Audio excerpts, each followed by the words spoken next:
It's a Wednesday morning in the break room. Rochester's Classic Rock, 96.5, WCMF. How's it going, buddy? Pretty good, buddy. What's going on, female buddy? Doing good, buddy. 40 degrees right now. I'm going to get up into, we'll be diddling 60.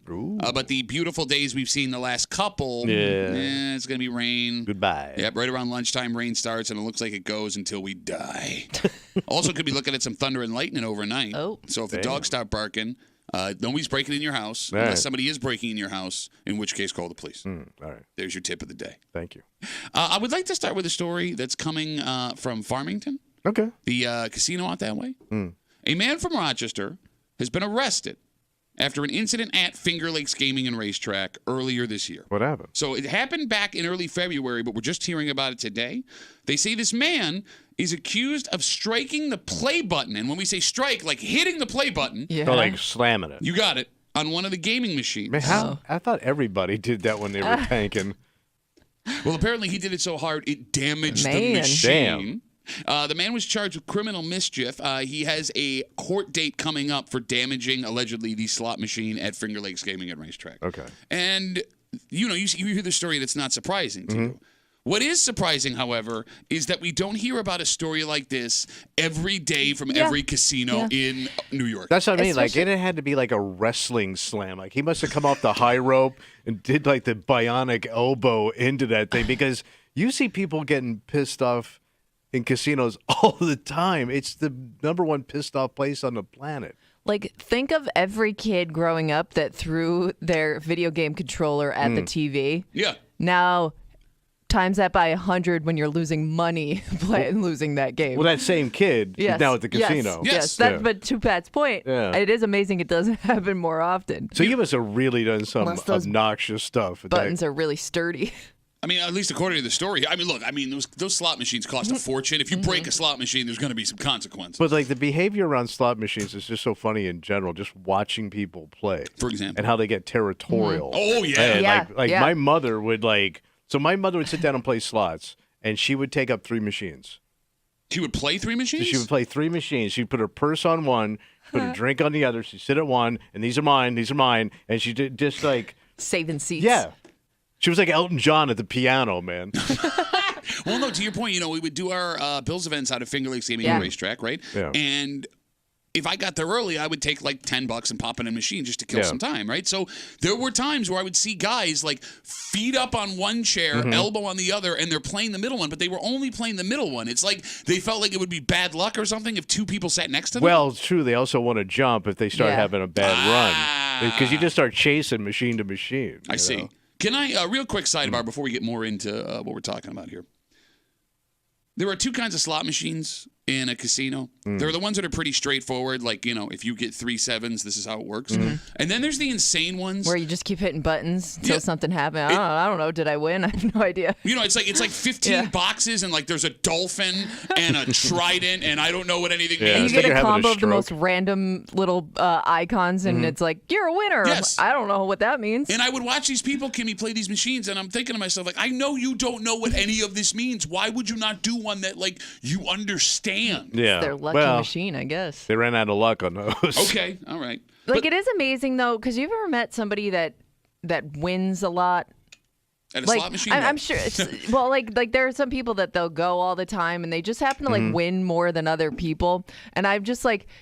they'll swear like by their strategy that they use to like find winning machines and stuff. Like, I'm sure that they also lose a lot, but it is amazing like how they'll come up with like a whole strategy and system that they think that they've beat. Well, that's just it. And I think Tommy can back me up on this based on the gamblers that we've known growing up. Those people aren't winning more than anybody else. They're just spending more money where the machine goes ding, ding, ding, ding, ding more. But in doing that, they're also losing more money. Oh, yeah, because they're only going to tell you about when they hit. Yeah. I mean, that's what gamblers do. Yes. I'm guilty of that. But, like, I mean, and even the perks that casinos will offer sometimes, right?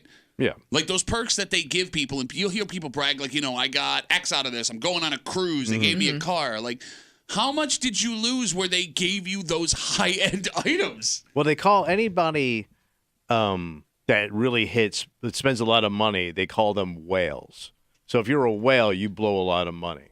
And the reason they call you a whale is because you look like a big, stupid fish with a lot of bloated money coming in to the casino. Money. Yeah, because they just spew money, man. But like every time I go, took the whole family 7-day cruise. Yeah, you paid 7 times the value of that cruise. I mean, when you put it in that context, I agree with you. Nobody gives you anything because they like you. Well, I mean, they could just like you. Well, they might like you. They might like you a lot. Yeah. 252 WCMF. We're talking about a man from Rochester. He was arrested back in early February. We were just hearing about it today after an incident where folks at Finger Lakes Gaming and Racetrack say he is accused of striking the play button on one of the gaming machines, which damaged the machine. He was charged with criminal mischief. He has a court date upcoming. Again, it's surprising we don't hear one of these stories every day from every casino in New York. Yeah. When you go to a casino, there are 3 types of people you will meet in the casino. Right. There are the folks, Tommy, that are there just for fun. Yep. Right? They'll put like $5 it's in. recreation. Yeah. There are the more serious gamblers that know when to quit. Mm-hmm. Right? Like they're not degenerates, but they're going to go. They're going to put $100 on table games. When that's gone, they're done. Yeah. And then there are the folks like we're describing right now. Mm-hmm. The ones that are the hardcore. This is their hobby. Whatever money they get. The lifestyle. Exactly. And I've always been astonished. Like when you walk into a place like Del Lago or Turning Stone where they have everything, right? The table games and the slot machines, that all 3 of those people can exist in the same space at the same time. Yeah. Because those 3 people are the 3 most different people on the planet. Mm-hmm. Yeah. Because some are just, casual tourists. Some are, some don't bathe. Well, I wonder how many people are kept from gambling, like kept from a gambling addiction because they're too afraid to approach the people that are regulars. You know what I mean? You're saying they would be there more if it weren't for having to be around the people that are there 8 hours a day. Yeah, like those are the people that may avoid it if they're unsure. I had to be one of the few people, because of the old show, that I spent an enormous amount of time in casinos. Uh-huh. And I wasn't an employee, and I wasn't gambling. Okay. I was just watching. Just there. And so we did some shows from casinos where, it's a morning show, so we're in early in the morning. And it was interesting to see who's at a casino at 5 o'clock in the morning. Yeah. Because most of them don't. I mean, if they close for an hour to vacuum, and then they. But some of these are just there. Yeah. They're just open. And those people that are hanging there in the morning have got to be the most interesting people to watch. The sad part is that their families were waiting for them out in the lobby. Oh. So we would go in and set up in the lobby to do the show, and there'd be families out there, like a wife and kids, because they weren't allowed in the casino, waiting for dad to finish up work at pissing away their future. And you're talking, this was in like Atlantic City? Oh, yeah. Atlantic City was the most interesting people watching in the goddamn world. Yeah, you're right, because there's things to do in Vegas. Mm-hmm. In Atlantic City, if you're not taking your family to the shore, you're there to gamble. And we were there in January for the Super Bowl, just hanging out. And man, you really saw it there, man. I mean, this was work. You know what's funny is we have this discussion because I'm not a big casino gambler. You're not a big casino gambler, right? Like we sit here and we go, these people, blah, blah, blah, blah, blah. But we also criticize the people on the other side of it because, Kimmy, you got married at Turning Stone. And we were there for 2 nights, right? Yeah, the day before, day after, whatever. And you, your wife, me and my wife, we went out. We got breakfast in the casino the next day. And my wife and your wife wanted to play some table game, right? So you and I have been around. We know how this works. And our wives had $5 that they wanted to put on one hand. Did they play blackjack? I can't remember. I forget what it was. But you and I were mortified, embarrassed by our wives asking how blackjack worked. Yeah. So we're sitting here and then you don't know what you're doing, playing blackjack. Well, you're only gonna bet $5. But I think that is sometimes what makes people prevents people from gambling, because I don't want to be the person asking questions. I don't want to not look like I know what I'm doing, You're absolutely right. Because you got to start somewhere, and I'm sure it's always embarrassing getting into it. And it's funny, there are casinos that have specific tables for people like that. They'll tell you how all this works. They'll as it's teach going you. through. Yeah. Yes, exactly. But we're kind of dicks being this is a bad scene to be in. And then when our wives are in the scene and are just trying to play along, well, let's act like a professional. You're embarrassing me. If Sinatra was here, he'd laugh right in your face. When's the last time you put money down on a table game? Oh, God. I can't even remember. It's been that long? Yeah. Kimmy, how about you? Have you ever played a table game in a casino? Yeah, I've played. Well, roulette. I also played blackjack at one trip. This was like years ago, and I can't even remember how to play really. So that's why I've never done it again. It was like a friendly table, like where they walked you through it, right. And I think we sat down for like maybe an hour and played. But I have not played that game since then, so I would have to be walked through it again if I sat down. Did you tip the dealer before you got up? Probably, yeah. Because I was just because I was just copying what everybody else does. You know what I mean? Yeah, that makes sense. I was just like, oh, that's what you do. Okay. I was just watching and learning as I went. Well, and I think that's the genius of having the slot machines in every single casino is you want to fit in. Yeah. And you don't want to embarrass yourself. And there is a lot of intimidation walking up to a blackjack table, a craps table, a roulette table. Roulette's pretty easy, but you get what I'm saying. Playing poker, whatever. The slot machines, you're on your own. It's mindless fun. And nobody's paying attention to you, so you can't embarrass yourself. But it's also statistically the lowest odds in the casino. But it's 80% of what people do in a casino. They will go to those machines and just sit. And I wonder if it's the machines are, like you said, mindless fun and it's constant stimulation and it's exciting, or 80% of people in a casino don't want to embarrass themselves trying to play poker. I think it's that. But I think when you sit at those things, you just get lost in time. Mm-hmm. You're just sitting there. There's nothing else going on. And you kind of like forget how much like you've just zoned out. You know, the other silly thing, too. Yeah. Like, they know what they're doing, obviously. Yeah. Okay. And it's not just with the stimulation and the excitement. So, remember, I went to Detroit for the Thanksgiving Day game, and I was there early to watch the Bills play that game that got moved to Detroit. So, I wanted to find a Sabres game while I was there. Mm. They had it at the casino, so I went down in Greektown, Detroit. They got legalized gambling in downtown Detroit. And I'm walking Look how much that's helped Detroit. I'm walking in. Yeah.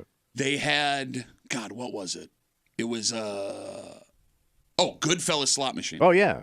Yeah, they always change the themes. But they had a ton. Like, there was a Sex and the City one. Right. It was like all these TV shows and all this. There was a Friends slot machine. But I wanted to play the Goodfellas slot machine to see what happened if you won on the Goodfellas slot machine. And I lost like $20 sitting there for 10 minutes. But I only wanted to watch the slot machine. Like, I would not have put money in a slot machine had the Goodfellas slot machine not been there right when I walked in. Like Joe Pesci was going to come, hey, what'd you do, all right? You lose all your money, you idiot. Because, like, they use actual clips from, like, the movies and the shows in these slot machines, and I just wanted to be entertained. And I felt like such a sucker when it was over. But they've always done that, like, from day, because they could just number the slot machines. That's what it used to be. Right. But they found out, like, if you throw a little theme up there. It's so stupid. Yeah. There was a slot machine at Batavia Downs. My brother and I used to go every Sunday morning to go get the breakfast buffet. Yeah. When we were teenagers, good breakfast buffet. Oh. They had a Spam slot machine. Dedicated to the meat. It was just Spam. Really? And when you hit 3 Spams, it would go Spam, Spam, Spam. And it was super. We would go every Sunday and put $20 in the Spam machine just because the Spam machine was fun. And I know there are people out there that I can't find the Spam machine anywhere else. I love the Spam machine. Well, they probably moved on, for health concerns. All right. So, look, the moral of the story here, if you are going to go play at a casino. Have fun. And keep your hands to yourself. There you go. Because you break a machine. Don't get rough with the machine. That's right. We got a dynamite, don't get rough with the machine kind of breaking for you this morning here on CMF. It's Wednesday. You know what that means. Ooh, you're going to get a little hate. That's right. Hate Mail of the Week. 2 weeks ago, we told you about an amazing kid from our area who is about to go on a journey, a once-in-a-lifetime, unbelievable accomplishment kind of thing, Tommy. They're going to go to our nation's capital.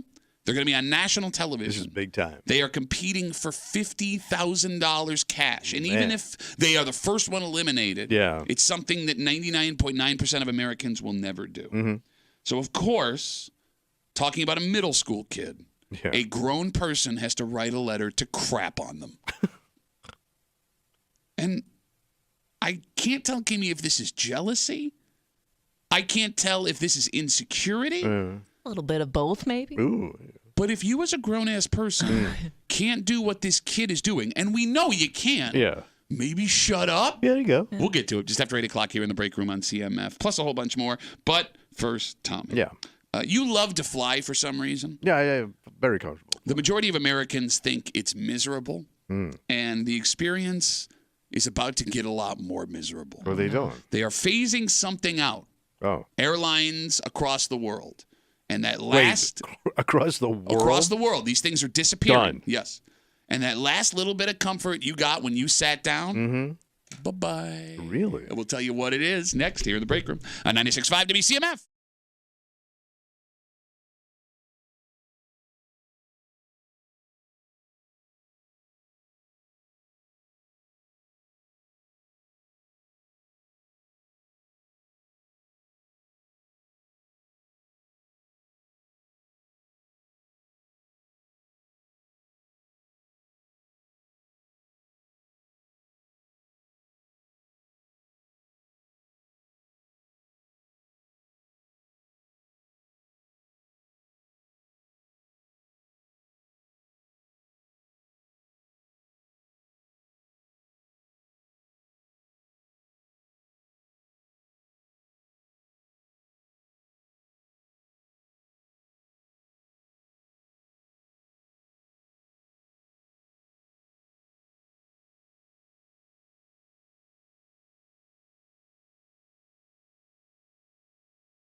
They make you get there 2 hours early. You have to half undress to get to where you got to be. They charge you $9 for a cup of coffee. And they throw it at you. They jam you in a metal tube. They whisk you off to Timbuktu, and they charge you a fortune for the experience. Yes. For most people, flying is not fun. Yeah. And the last little bit of comfort that you got in that plane, it sounds like is about to go away. Well, what are they taking away? You're hanging out in the break room. It's just Classic Rock 96.5. WCMF just after 6:45. Wegmans is making a move. Oh. They've been so successful in this place, they are now opening another store in a state that you would have never imagined Wegmans was going to be in. And not only is this going to be the southernmost location, announcement yesterday for Wegmans, they're now in someone else's territory. Yes. Not only business-wise, but culture-wise. Okay. And we'll get to it just after 6:45 here in the break room on CMF. A report from airline insiders yesterday. What are they screwing us with? Reclining airline seats are being phased out of planes across the world. Well, you can't sit back. You heard what I said. It doesn't even really make much of a difference anyways. Oh, is that true, small woman? It doesn't. I mean, it goes back like maybe a couple degrees. I never really understood the point of it anyways. Yeah, but you imagine being on I mean, it's one thing to go fly here to New York City. Yeah. But if you're on a long flight and you want to close your eyes for a few minutes and just pushing your head back, it means a lot. How about just adjusting your body position? Well, a big guy like you, it's going to really suck for you. Yeah, but I would think it helps in a way too. How so? Because you're not losing leg room when the person ahead of you reclines. Okay, so let's put a pin in that. Okay. Because folks were wondering why. Yeah, what's the reasoning behind it? Now, you might think, to Kimmy's point, this might be to keep passengers from punching each other in the face from conflict. That is one of the reasons that people start losing their crap. You're right, but that's not why. Right. Like everything else, this is to save money. According to this report, seats that don't recline weigh less and cost less than seats that do. And airlines not only want to save on buying those seats, they want to save on fuel. Every extra pound costs them money. Yeah. The budget airlines are already using what they're calling pre-reclined seats. Pre-reclined. They don't move, but they're, quote, pre-reclined. So they're already kind of set in position. Gotcha. Yeah, you got it. So maybe they're back a little bit more than your average seat. Or they're not, and they're just calling them pre-reclined seats. But airline experts say the rest of the airlines, both budget and regular, will be phasing out reclining seats over the next couple of years. Easy in. You got it. So, Kimmy, you brought up the whole... You benefit by not having someone in front of you recline. Yeah. Like if you're worried about leg room, this kind of helps solve that issue a little bit. All right. 252-WCMF, 252-9263. Are you a dick if you recline your seat on a flight? No.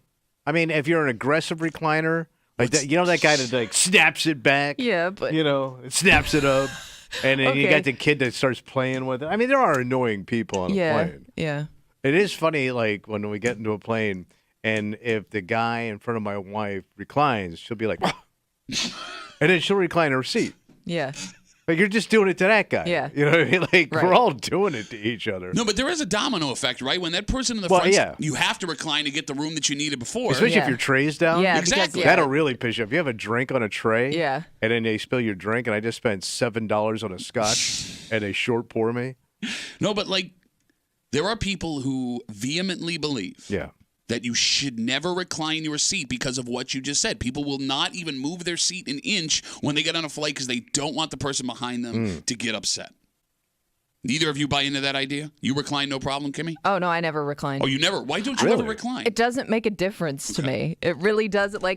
An inch back doesn't do much for me, so I'd rather, save the person behind me a headache. Look at you being very nice. Yeah. No, she's not alone, man. I know there are people listening right now who have never done it and will never do it because they want to avoid the conflict. But I look at a guy like your husband. He's a big dude. Yeah, he's got to recline. Those inches matter, Kimmy. I don't know. I've never really seen him recline. Look, I've got these long dancer's legs. Your husband's about the same height as I am. How I can't sit for an hour in the same position. I don't think the reclining gives you much more room. Yeah, but his inch. His thing is leg room. He doesn't care about what's in front of him. He just wants more leg space, and I don't think reclining does much for you there. The angle of the recline also gives you more leg space because now that your butt's lower and your back's higher, you're not forced forward. Exactly, your leg. There is something once they get up above, you get above, I think it's 10,000 feet, you can recline and all that. I look forward to that. All right, I can sit back, I can get a drink, And now I could just chill till we get there. And I will say this: if I didn't know you, you being 5'3", and I see you get in front of me, and then you recline your seat, I'm out of my mind. Bro, I not only can recline, I can cross my legs, have a tray down, and have a cocktail and a coffee going at the same time. Okay. I have like a little universe I set up in there for myself. You say, why do you love to fly? It's so relaxing to me to be in that chair drinking and just chilling out. You're the only person for the I know. ride. But he's the only person I know that likes to fly. I like short flights. I mean, I do get restless if it's over like 3 hours. Well, I think everybody does then. But Yeah. No, but like everything about it is miserable. everything's shaped to my size. I got a decent proportion of a snack, and Is a everything's proportion like a portion? Everything's like my size. I hate you. Right. I hate you. Like, I might even, someone your size, if you reclined your seat, I might say something to you. I might lean forward and go, hey, half You're pint. too small. Hey, half pint. He can curl up like a cat in the seat and take a nap. Like, you don't is need nice. the space, you dick. You don't. 252 WCMF 252-9263. New reports say that airlines across the world are going to start phasing out reclining seats. The ones that don't recline are less expensive and they're less heavy, which will save on fuel costs. Budget airlines are already using what they call pre-reclined seats. It feels like airlines won't be happy until flying is the most miserable experience possible. Yeah, probably. And don't forget, we're getting bigger, and they're squeezing us into smaller spaces. We are getting fatter, bro. Everybody's chubbing up. Every time we talk about flights or airlines, You have to throw that in there. Well, you know, one thing I love when I sit down and when I'm flying What? is watching the people squeezing into their seats. You love that? When I see That's like a weird thing to love. Yeah. you don't watch like I'm watching this big No, I big feel man, bad. and I go, how is he getting into that seat? Well, yeah, but it's fun to watch until, they're squeezing into your row. Oh, I've had it. Oh yeah. As a tall man and as a man who once weighed 300 pounds, you don't understand how uncomfortable I've seen it. both physically and socially it is to try and squeeze your ass into one of those seats. And you're also trying to pretend you're not fat trying to get into that what seat does that too. even mean? Like you're trying to twist and turn to get in there. You're like a fat ballerina. The hell? And it's like pirouette into that seat. The most bothersome person on an airplane. I'm going to talk to Kimmy now. Kimmy. Because it's me. Okay. No, it's not you. Like if I would always try and get the window seat so I could lean when I was, So an you old can kind guy. of put your head against something. You got it. If it was a 3-seater flight, every once in a while I would come across that person in the middle who wouldn't get out and let me in. They would just like move back a little Yeah, bit. like That's an ass. Doesn't do anything. You have to get up. Like, well, no, now I'm gonna rub my genitals on you in a way that I don't want to, and this is not. But I can't be like, get up. So Yeah. now I have to do this like, Awkward Yeah, I see a dance. big guy coming. I'm clearing a space to wow. get his big ass in there. Well, yeah, but again, like you could push yourself back against the seat and have 3 feet between your feet and where the seat is there. But like when it comes to like airlines taking away everything, right? Like now that we're not going to have these reclining seats at some point, you get half a can of soda and a bag of pretzels in the air if you're lucky. Yeah. $20 Wi-Fi on a 3-hour flight, jamming as many people into this metal tube as possible. How did we let this happen? Because we let this happen. No, because you accept it. Yeah, we kept buying tickets on the plane as they just made it more. But and everybody more. wants that deal. That's why Yeah. once they started doing that discount airlines, and I told you that old one, People's Express. You tell me you're the one that gave money. Yeah, that was like the first no frills airline. Yeah. And once Everybody people jumped saw on that, it. you could fly from. I lived in Florida, and you could fly to New York, round trip for like $100. Like people were just going insane for that stuff, and they saw that and went crazy. Look, I get that there's a market for budget airlines, and budget airlines do exist. Like we talked about Spirit Airlines on the show before, right? People either love or hate Spirit Airlines, and JetBlue started off as a discount carrier. Yeah. Like having those airlines where you're willing to tolerate all of this. I just stuff, want to get there. Fine, that I get.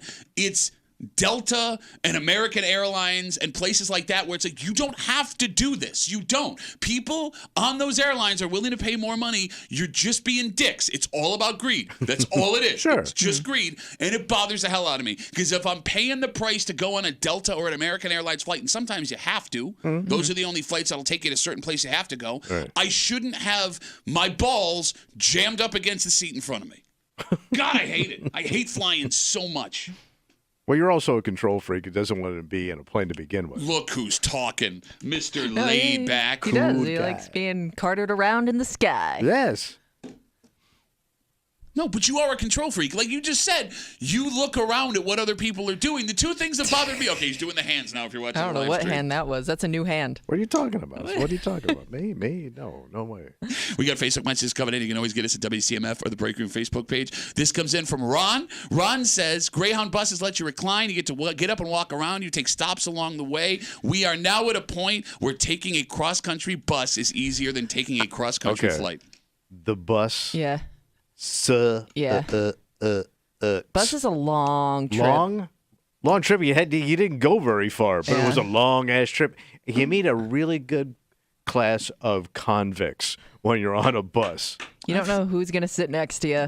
Okay. Well, I just got out, man. It's all about keeping it real. By the way, same thing on a plane. Like you're making it sound like Yeah. you How can't many times get- have I just met a guy who recently got paroled on a plane that I know? Bro, when you're talking like Spirit and those other discount airlines in Buffalo and Rochester that have started operating, some of those flights are $99. It's going to be the same price as a bus ticket. Yeah, but I got Yeah, but with the plane, you're stuck next to one person, whereas bus, like people are getting on and off stops. You know what I mean? So You you can wanna have play like multiple. passenger roulette? Yes. But you're doing the same thing if you have a transfer, which, by the way, I you're don't know. probably That gonna... bus thing is the worst. Look, man, I've had unpleasant... I've taken the Greyhound a bunch. And me too, and it sucked. There were some pleasant experiences I had. I wish trains were more prevalent. You know what I mean? Like I wish that was a more common way to travel and an easier way to travel because I'd prefer that to bus. If you're going long distance by train, Yeah. it takes longer than you think because I also took the train a bunch on the road too, and you also have that passenger roulette game. Yeah. True. Like it they'll- ain't Europe, right? Where it's going to do 200 miles an hour and you're in Zurich. And that's what sucks, man. Is like, you see these other countries that have like these high-speed rail systems. Yeah. And people have the option of taking that and not Right. getting bent over by the airlines. We don't have that, No. and we're No. never going to have it because it's too expensive now to build Yeah. cross-country. Like Screwed up. Exactly, and like the airplane lobbies are going to fight like hell to not have it. Right. So shut up. Here's your half a can of soda, your bag of pretzels. Your back is spasming because you can't put your seat back now. Oh, you want to look at your Twitter? $20. $20 for a 3-hour flight. There has to be a point where it goes in the opposite direction someday. Where some company comes to the realization that a more pleasant flight experience, people will pay a little bit more for. But it's not going to be a little bit more. It's Right. going to be a lot more. Someone's going to figure it out. Oh, yeah. No, I'm I mean, saying I know. someone will Look, figure yeah. out a way to make it more comfortable for not that much more All money. right. I'm telling you. But there's going to be something off about it. Okay. Because you can't cut. I mean, Yeah. a plane's a plane. They have to have the standard stuff, right? So what did you cut back on that I may not want to know about? Okay, that's possible. What you said is possible. It's Like, also what did they go to, like, Chintzy airplane manufacturer? You mean Boeing? we didn't put the screws in the hole? You know what's weird about the airline industry? Is that airports themselves, like inside, Yeah. have become mega malls. Oh yeah. Like- Yeah. You can find anything you need at an airport. It's amazing Yeah. how nice the They actual have high-end airport is. shopping. Yes. Yeah. And that's kind of Food, the, that's- bars all over the place. And that's kind of the point I'm making. If there's a way to make money, Yeah. Yeah. they'll do it nice. Yeah. Like one thing I don't need on a plane, like I'd be willing to give up like the beverages and snacks for a little bit more space. I'm with you 100%. Like I don't need like usually like you buy something at the airport, you take it on the plane anyway. So it's not like I need that, tiny little glass of soda. No, you're right. I'll buy a $5 bottle of soda if it means Yeah. that I can have that extra 6 inches of leg room or I can move my seat back, you dicks. But But I I like also my grew up in a booze. place, or I also grew up in a time where we didn't really have like the meals and snacks and stuff. So I'm used to it. It was out of Yeah. control. Was it under control? Also, like 1 in every 200 planes crashed. By the way, you can look it up. That's like a legit. But everybody looked good. You're all dressed up wearing hats. And Yeah, ties. you could have open caskets. All right, let's take a break. Wegmans is a gem of the Western New York area, and it will always hold a special place in our hearts. But they continue to expand, and this expansion is unique for Wegmans. Yeah. It will be the southernmost location they've ever had. They are now in enemy territory, not only when it comes to this business, but when it comes to culture. Oh, yeah. Because very few companies, Tommy, are able to do what Wegmans is attempting to do. And you know this better than anybody. Because when it's got a Yankee on it, we don't want it. Yes. And we'll get into it next here in the break room on 96.5 WCMF.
Wegmans is a Rochester diamond, baby. Oh, yeah. It's a Northeast kind of store. Mm-hmm. Great Italian food, pizzas, subs. It's class. Yeah, and on top of the grocery store. World class.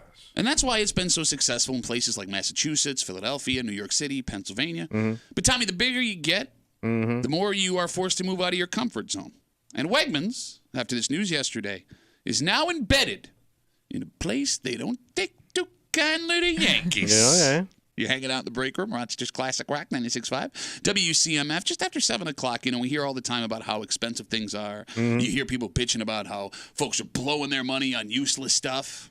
Okay. Which is why this might be the most shocking thing you hear all week. Because for all the money we spend and for all the expenses we've incurred, it turns out that we are the best in the country at paying our bills. Really? And we'll get to it just after 7 o'clock here in the break room on CMF. Wegmans announced yesterday they are opening another store in North Carolina. So I think this is going to be their third? Fourth. Fourth? 13 Wham said 4, right? Wow. Wow, look at you. Yeah, because, I think you're right.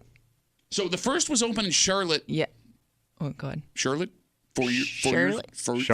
Charlotte. Okay, so whenever That's Charlotte. I know, but when I it's read hard to it, prevent I know. yourself from saying Charlotte in Thank your you. head, and then Thank you have you. to take a second to make sure you're saying it the right way. So 4 years ago, they opened in Charlotte. But that made sense, opening in Charlotte.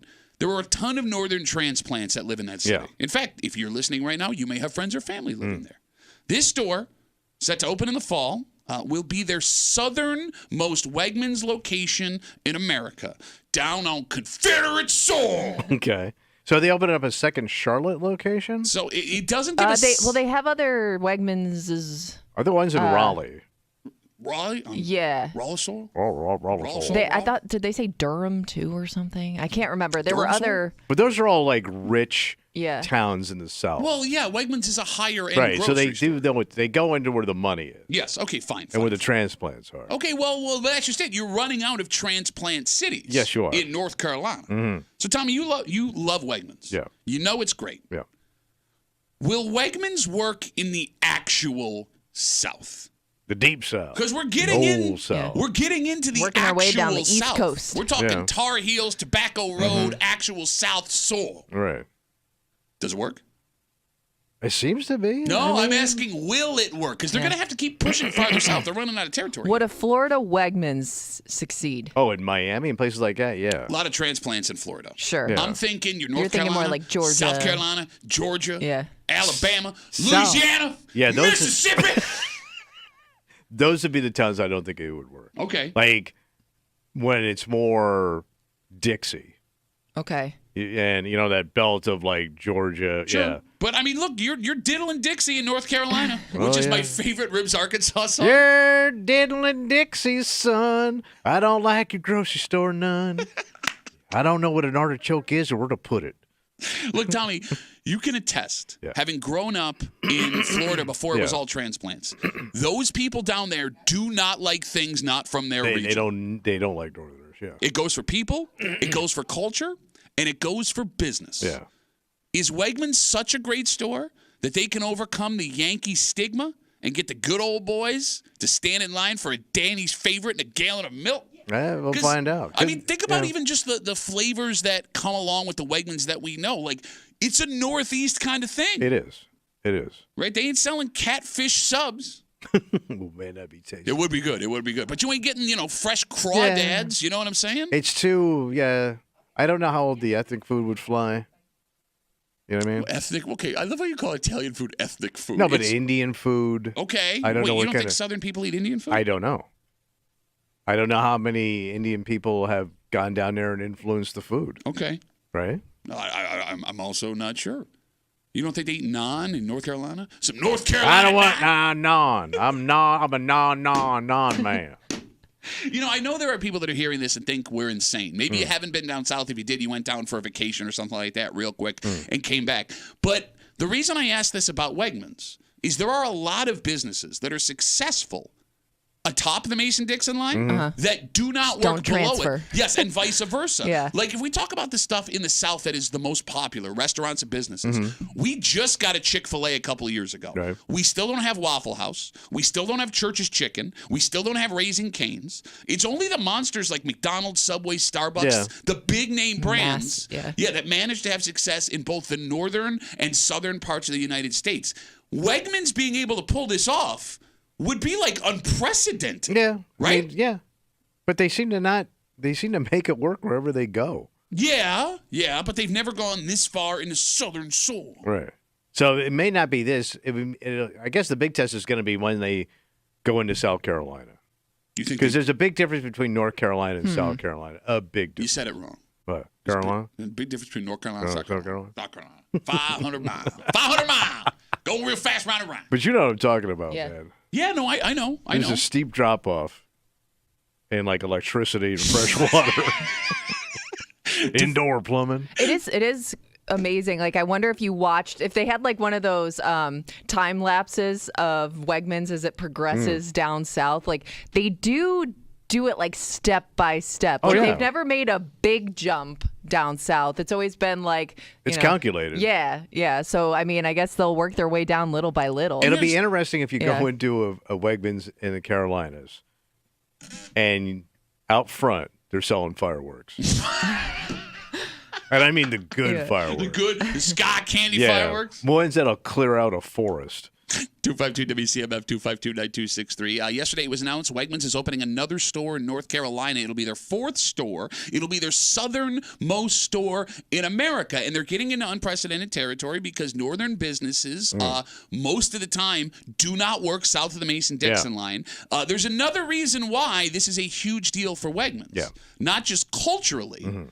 Wegmans has moved into the territory of another monster American grocery store. Publix has a ton of North Carolina locations. And those families have been friends forever. I guess Bob Wegman and the guy that started Publix, they're like best friends. Okay, you told us this story on the air like a month ago, and we did no research. I feel like you could write a gossip column for grocery stores. And I think Danny had mixed feelings about going in and competing against people that he thought were family. You know, there are people that like follow the royal family. And These are royalty. They'll like report on it. Like, how do we? You found a job that doesn't exist. You need to take advantage of that. Right. By the way, he's making this up. No, I'm not. I don't think he is. No, because you said, I think Danny had conflicted. When you say I think he had conflicting emotions about going up and competing against. Because I told you my off-air theory about this whole thing. Do you want to say it on the air? Or no, you want to be a bitch. You want to be a bitch-ass off-air theory bitch. I think eventually Publix is going to buy out Wegmans. Oh, so that means Publix is better than Wegmans? I think they got more money. They're bigger. Oh, what? So you're saying... So Wegmans does about $9 billion a year. Publix does almost $40 billion.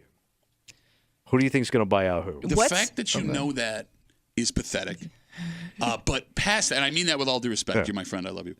But past that, right now, Publix makes more money. But Wegmans, they moving, baby. Right into Publix backyard. They're all up in Publix backyard. Are Publix people as loyal to Publix as Wegmans? You don't know that. As Wegmans customers are to Wegmans. No. I mean, I grew up in Florida where you had Publix and Winn-Dixie, and they didn't care. They were just grocery stores. It was just because it's there. It wasn't, I will say, it wasn't a culture. Okay. What year did you leave Florida? 90. Okay. 89, 90. 89, 90. Like, I remember as a kid, I mean, Wegmans was everywhere. Yeah. There wasn't the cult status that Wegmans had back in the late 80s and early 90s that exists now. Yeah, I think you're right. There was Bell's, right? I mean, there were a whole bunch of other Star Market. Yeah. Like, all these places existed. Tops, you know, was also a Western New York store. It's only been in, like, the last 20 years that Wegmans has gained that cult status. Yeah. So it's also possible Publix has done the same thing. It could be. On social media, folks that live down south rave about Publix the same way we rave about Wegmans. And every time there's a story about Wegmans, someone from Florida or Georgia or Alabama, what about Publix? You had a Publix sub check out there. Crawdad catfish sub with my daddy's finger in it. I mean, look. Yeah. Let's put it this way. What's up? If the roles were reversed and Publix was slowly making itself up the East Coast. They are coming up. Okay. So eventually, let's say hypothetically, Publix opens a grocery store in Rochester. Would you go? I'd have to go check it out. All right, so yeah. you'd go see, but would you shop there on a regular basis? No. No one would. No. Because, and that has nothing to do with how good or bad a store like Publix is. It's fierce Wegmans loyalty, right? Like you grew up with Wegmans. You're comfortable We're used with to Wegmans. Things being a certain way at the grocery store. Exactly. Yeah. And for that reason, I do wonder the further down Wegmans goes, if they're going to get to a point where they finally It'll peter out. bit off more than they can chew. Because, what growing up, a lot of the time is what wins out, especially in a community in the South where history and culture is as important to them as it is. So what would happen is they would jump over the Dixie and they would just go into South Florida where you have all the transplants. It is surprising they haven't done South Florida yet. Right. With so many Northeasterners living down there now. Yeah. Right? That would, to me, would be the next move. 252 WCMF, 252-9263. Wegmans opening their southernmost store, their fourth in North Carolina. Now, we're getting perspective here because the three of us were Wegmans people. Kimmy and I born and raised here. Yeah. Tommy, you didn't get here until after the great grocery store wars of 1995. Oh, yeah. Sam's on CMF. Hey, Sammy. What's up, bud? Hey, boys. How we doing? Listen, I'm in Charlotte right now. Get out of here. Yeah, listen, I moved here in June.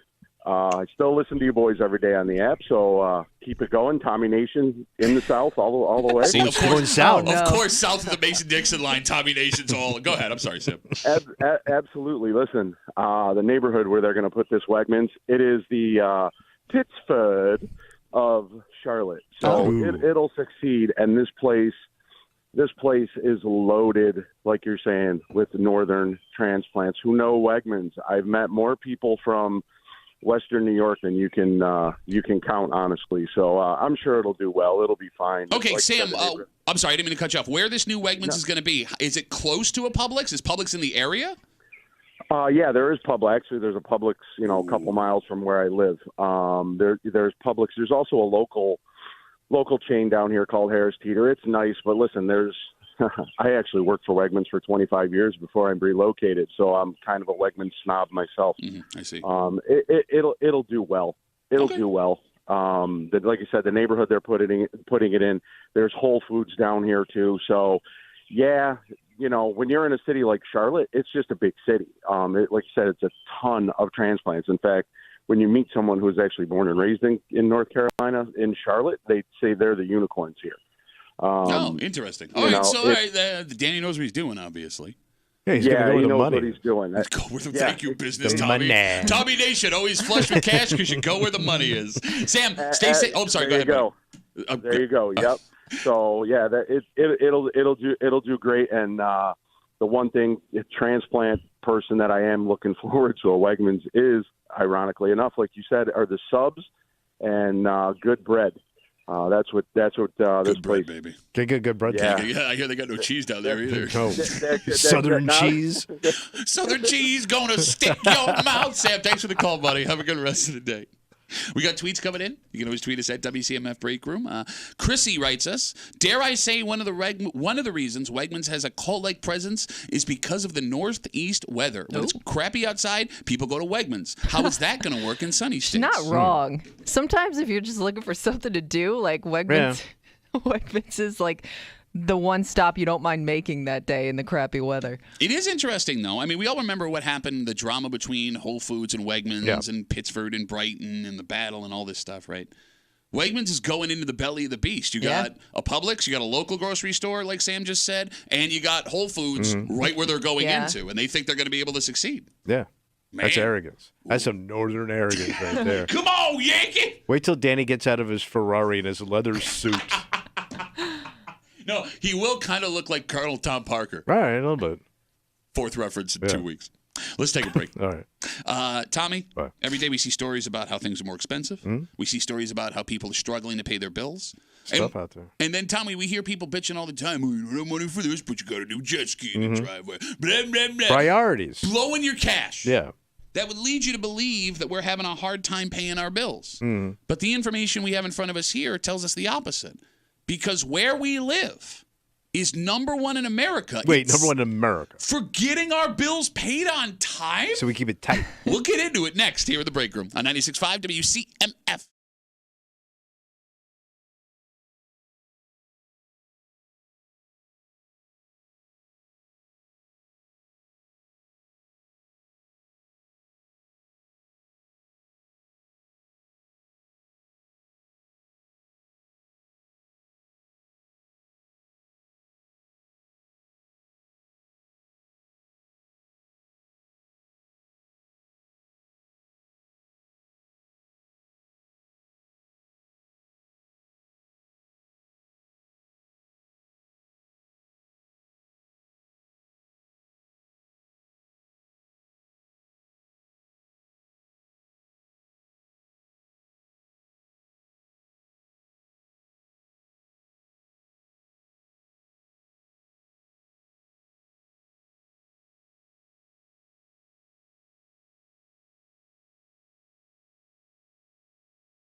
We have some great news for everybody listening. What happened? And Tommy, this information flies in the face of everything we've heard about our money for the last God knows how many years. Okay.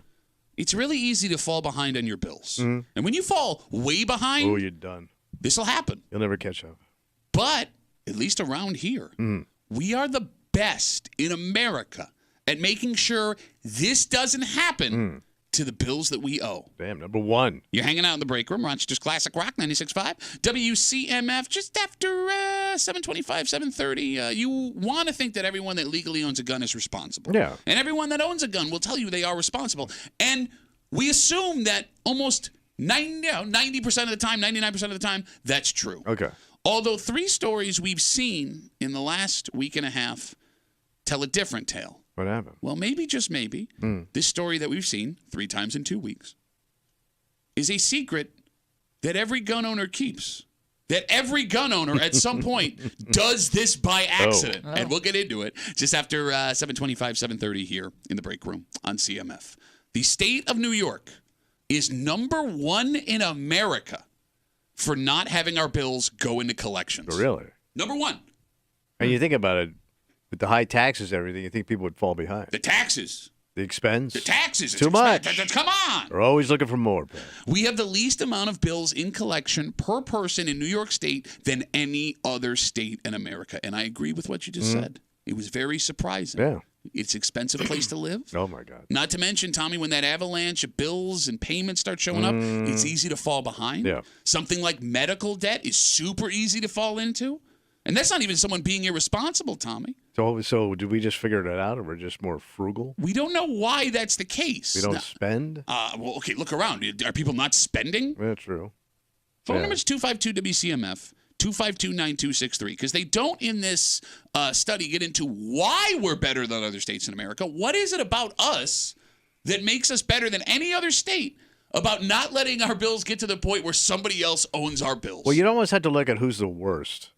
Oh, good call. Yeah, and try to then figure compare out, the two. yeah. So I remember, if I remember that, I don't have the article up in front of me. It was like Dakota's, Nebraska's area, but I assume that was a lot of farmers that get in over their heads. Yeah, all right. But I could be wrong because I know nothing about those states. Well, I wonder yeah. what the number 1 bill is that puts people in debt. I think it's medical.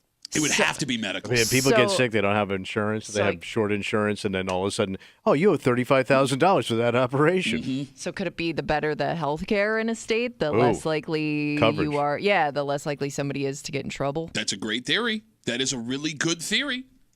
But still, I mean, look, when COVID was raging, and really the last couple of years, we saw people decide they were going to get into the toy game. Like Yeah. boats became impossible to buy.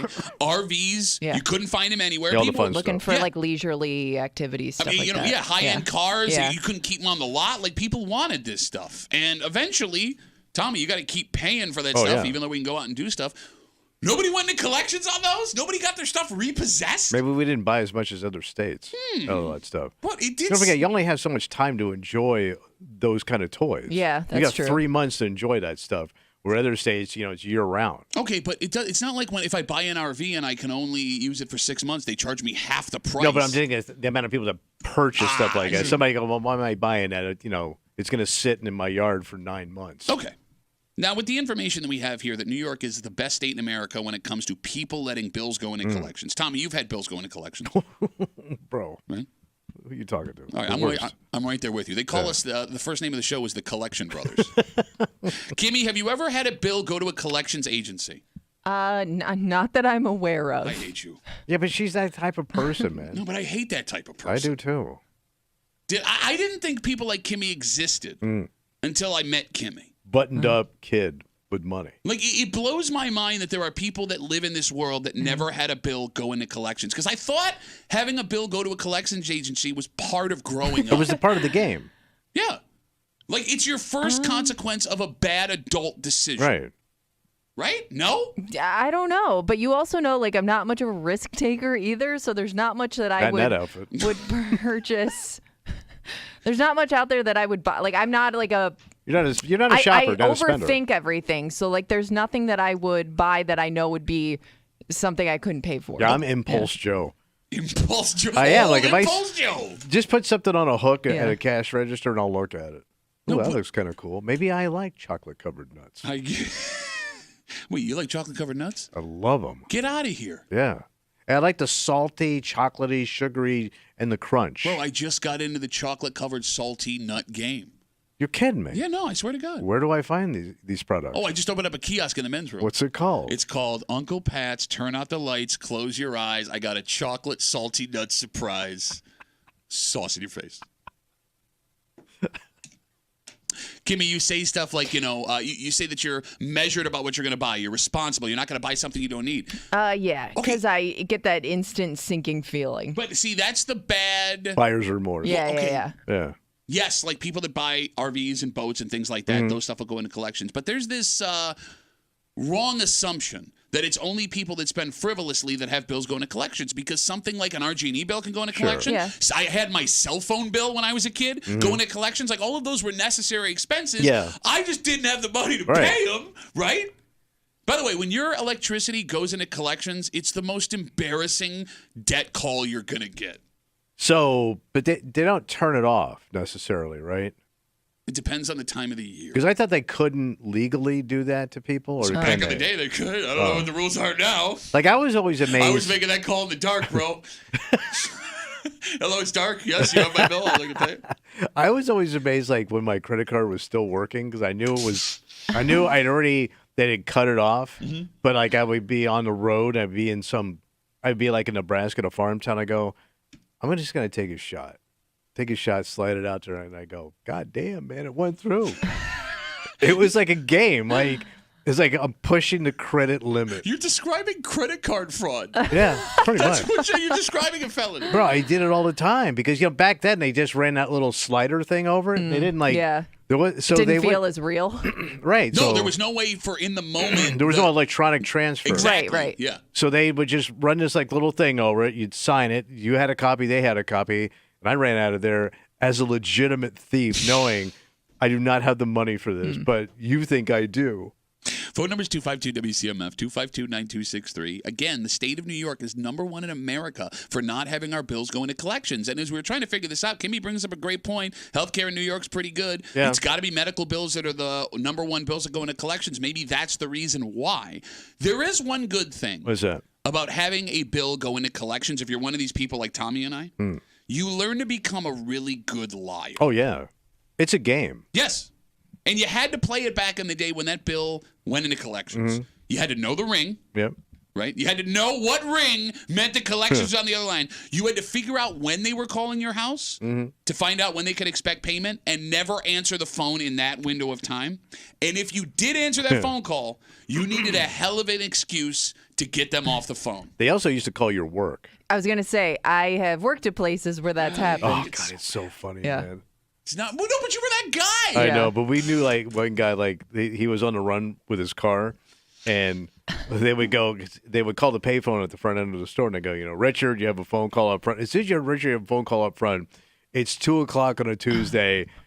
Bro, they're looking for that car.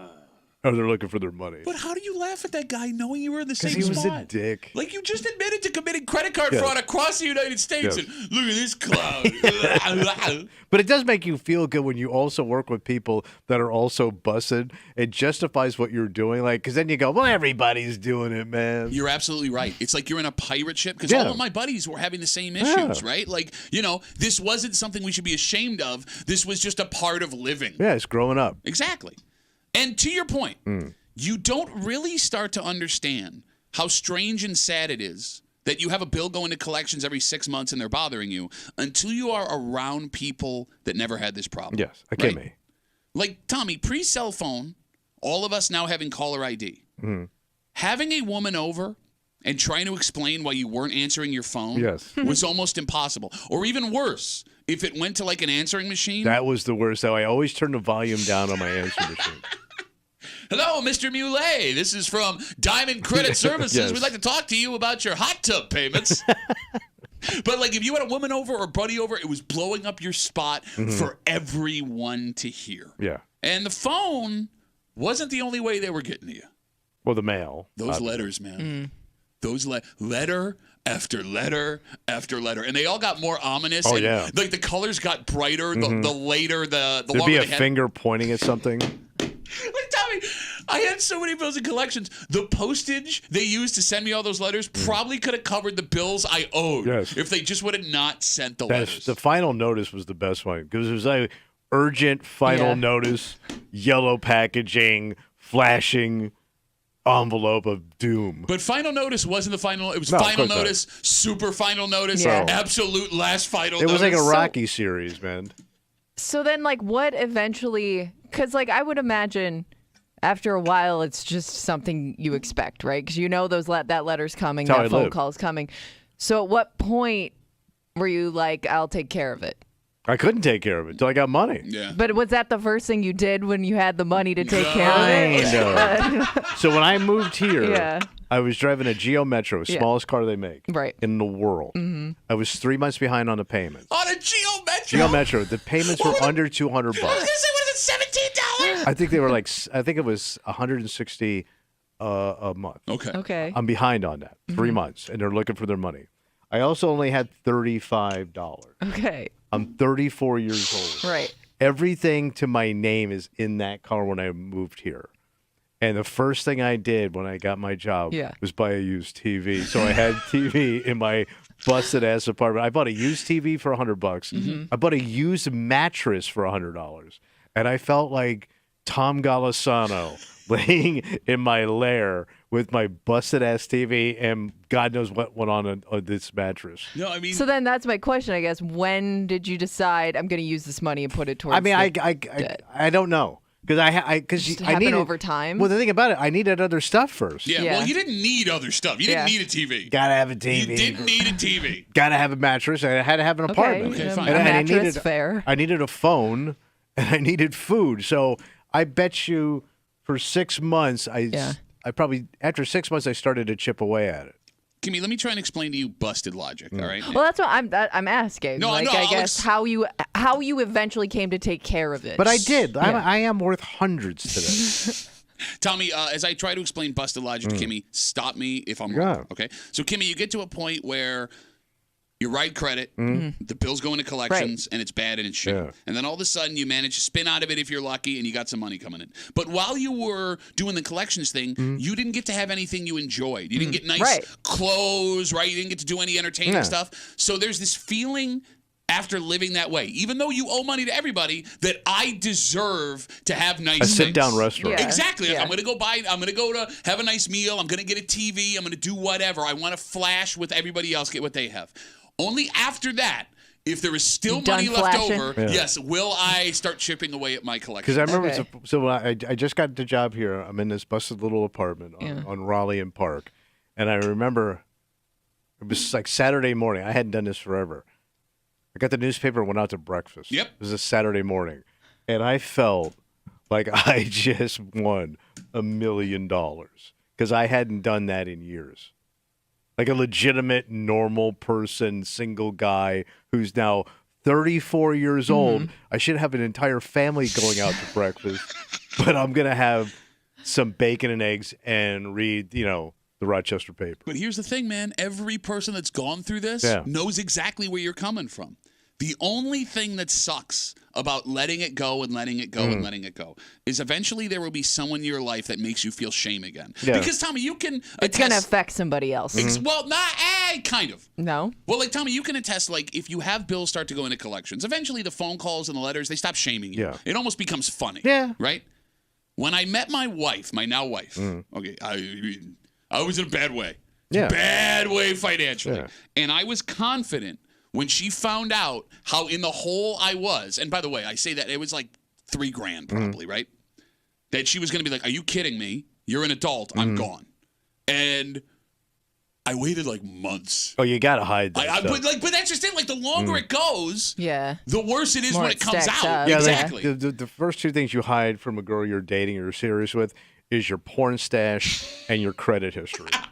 You keep them both tucked underneath the mattress. Bro, you're not kidding. They're both sticky and gross. Like I think my credit score was in like the 400s. Like if it was any lower, I would have had to dig in the backyard to go find out what the number was. And like, not only was my now wife like, "No, that's fine," which I did not understand because she was very responsible with her bills. She was the one that like sat me down and budgeted and got me out of all of this trouble. Like, if I didn't meet her, I would still probably be dodging collectors today. Yeah. Thank goodness. So has everyone learned their lesson? Yeah, I think eventually you do. Well, Yeah. I mean, it's because like I remember being in my early 20s and just thinking it was a normal thing for people to have like debt and money issues. You know what I mean? okay, but like debt, Like, they say debt is healthy. There's some debt you have to Okay. have. Well, yeah, right? you That's- have yeah. to. Yeah, you're just starting out. And money issues, like, hey, I don't have enough money to buy like the thing that I want at the Yeah. end of this week. That's something. Kimmy, this is so bad that the money they let you take that you already Yes. didn't have Mm-hmm. was so much and you didn't pay for so long that they decided to sell it for pennies on the dollar to another company just to recoup what you stiffed them on. It doesn't get more shameful than collections. Here's no, the but weirdest do you give a pass to somebody under a certain age that's dealing with it? Well, if you're a kid coming up, I get it. yeah. But like, if you would have pulled my car over, I'm 33 years old. Yeah. Okay, and I have no money. But you got fireworks and porn. So on the road, I had pornography in my car. I had cigars in my car. And I had alcohol in my car. Even though I had no money, I found a way to hold on to my. And I had Priorities. I found ways to grab my addiction. Sure, yeah. Yeah, bro, I did the same thing with cigarettes, man. Yeah. I remember rolling quarters to go out and buy a pack of Signals. Man. But, like, you know, as we ask this question, has everyone learned their lesson from, like, their younger days? The only reason, or the only way that the numbers in New York make sense that we are the number one state for not having bills and collections is that we did learn our lesson. Yeah. And maybe, you know, you don't want your kids to have the problems you had, so You you make don't. sure they know how bad things can get. Although we've always thought it was the opposite, that if your parents had money problems, you were going to have the same money problems. Yeah. Because that's how it was in my house. Yeah. Like, I remember as a kid, like, collectors calling and leaving answering machine voice messages when my parents were, when I was like 8, 9, 10 years old. And here's the thing, like, if you get behind with the bills, it's not like it's easy to catch up. No. So at what point did folks in New York State or decide we're going to be responsible? Like, I mean, Kimmy, you asked that question individually. I think that question needs to be asked on a statewide scale. Wow. When did Like, New York was there be like, some weird movement that happened? Or we Here- never got behind. I mean, people as a state, we never fell that far behind. I know a lot of people in New York. Every one of them got behind. They got behind. Every Yeah. single one of them. All right, everybody on hold. We're going to take a break. I appreciate the calls. You know, when you think about gun owners, at least Yeah. the ones we know, they're responsible. They care about safety. And you want to believe that every single one of those people is exactly the same. However, there are 3 stories in the last 2 weeks that suggest maybe not. Because it's possible, Tommy, that these 3 men are just irresponsible and Outliers. stupid. Yeah, you got it, Kimmy. It's also possible Yeah. that this is something that happens to everyone that owns a gun and nobody talks about it. And we'll get into it next here in the break room on 96.5 WCMF.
It's Aerosmith, buddy.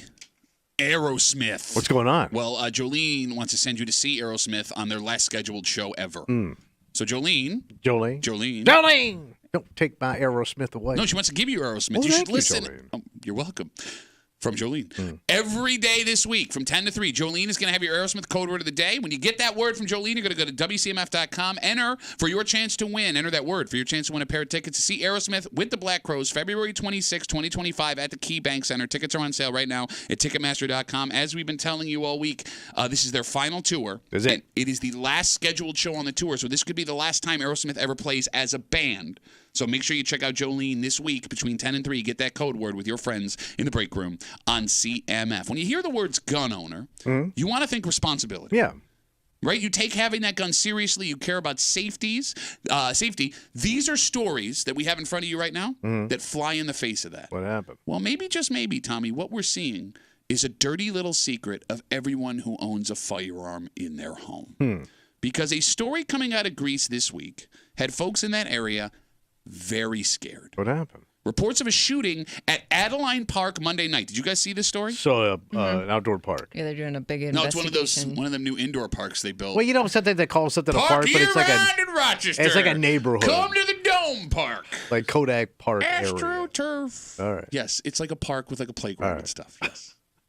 Quiet area, gunshots. Anyone who lives around there would be uneasy. You're crapping. Yeah. Well, there's some good news. Yesterday, the Greece police said the gunshot that went off at Adelaide Park wasn't part of a disagreement or a fight. What the hell was it? A 20-year-old man accidentally shot himself in the foot. God damn. Now, that's not great. Somebody was hurt, Yes. but not in the way we thought it was intended. Yes. Yeah. Like, not a great situation, but it's better than a shooting because of some sort of issue. All right. And this isn't actually the first time we've seen this story, even in like the last 14 days. The accidental gun going off. Yeah, we talked about a story last week. A man was forced to drive himself to the hospital after shooting himself in the leg with an illegal gun in the city of Rochester. Okay. Same story. Over the weekend, man in the city shot himself by accident here in the city, like over the weekend. So that's 3 of these stories in like a week and a half. Question. Yeah. And we're not gun people. No. We are naive to the gun game. The phone number is 252-WCMF, 252-9263. Is your gun accidentally going off a common occurrence for people that own firearms? And when I say common, is it something Has it happened to you? Yes, does it happen to everybody that owns a gun at some point? Now, it doesn't I necessarily hope mean not. you shot yourself or somebody. But it But went like off. every it went gun off, yeah. will go off once accidentally if you own that gun over a period of time. That's what I'm wondering. That's scary. I agree with you. But Because there's I know like people that have gotten hurt like cleaning their gun, like at the kitchen table, like they're just doing that. Yeah. General maintenance and it goes off. But that would be accidental. Yeah. Look, I mean, you rarely hear the story. All right. Because nobody wants to talk about it. Exactly. Unless the bullet hits something, Or it's not somebody going to be in the narcs on news. it, Yeah. But at the same time, to your point, if everybody's gun accidentally went off at least once when you owned it, gun owners wouldn't really want to share that information. Because there's safeties on guns. Yeah. So that which means you took the safety off and didn't realize. Well, again, we're naive to, I don't know, can safeties come off by accident? It's a free safety. Oh, okay. Those are hard to draft. No, but I mean, like you had to set I think you had to set the safety, right? You turn it on. If yes, no, I understand. Again, the I think statement problem. With the safety? Yeah, I don't know. It makes you look negligent. Exactly, yeah. You wouldn't want this getting out because you don't want people to think that you're unsafe with your weapon. And nobody wants to be around. Even another gun guy wouldn't want to be around you. Exactly. Thinking he's going to get a slug in his thigh. Exactly. But, I mean, look, getting in a car accident, you think someone would be careless getting in a car accident. That happens to the majority of people over the part of their life. And they wouldn't share with you that they caused a car accident because you wouldn't want someone to think that you can't give them a ride somewhere or you're unsafe behind the wheel, right?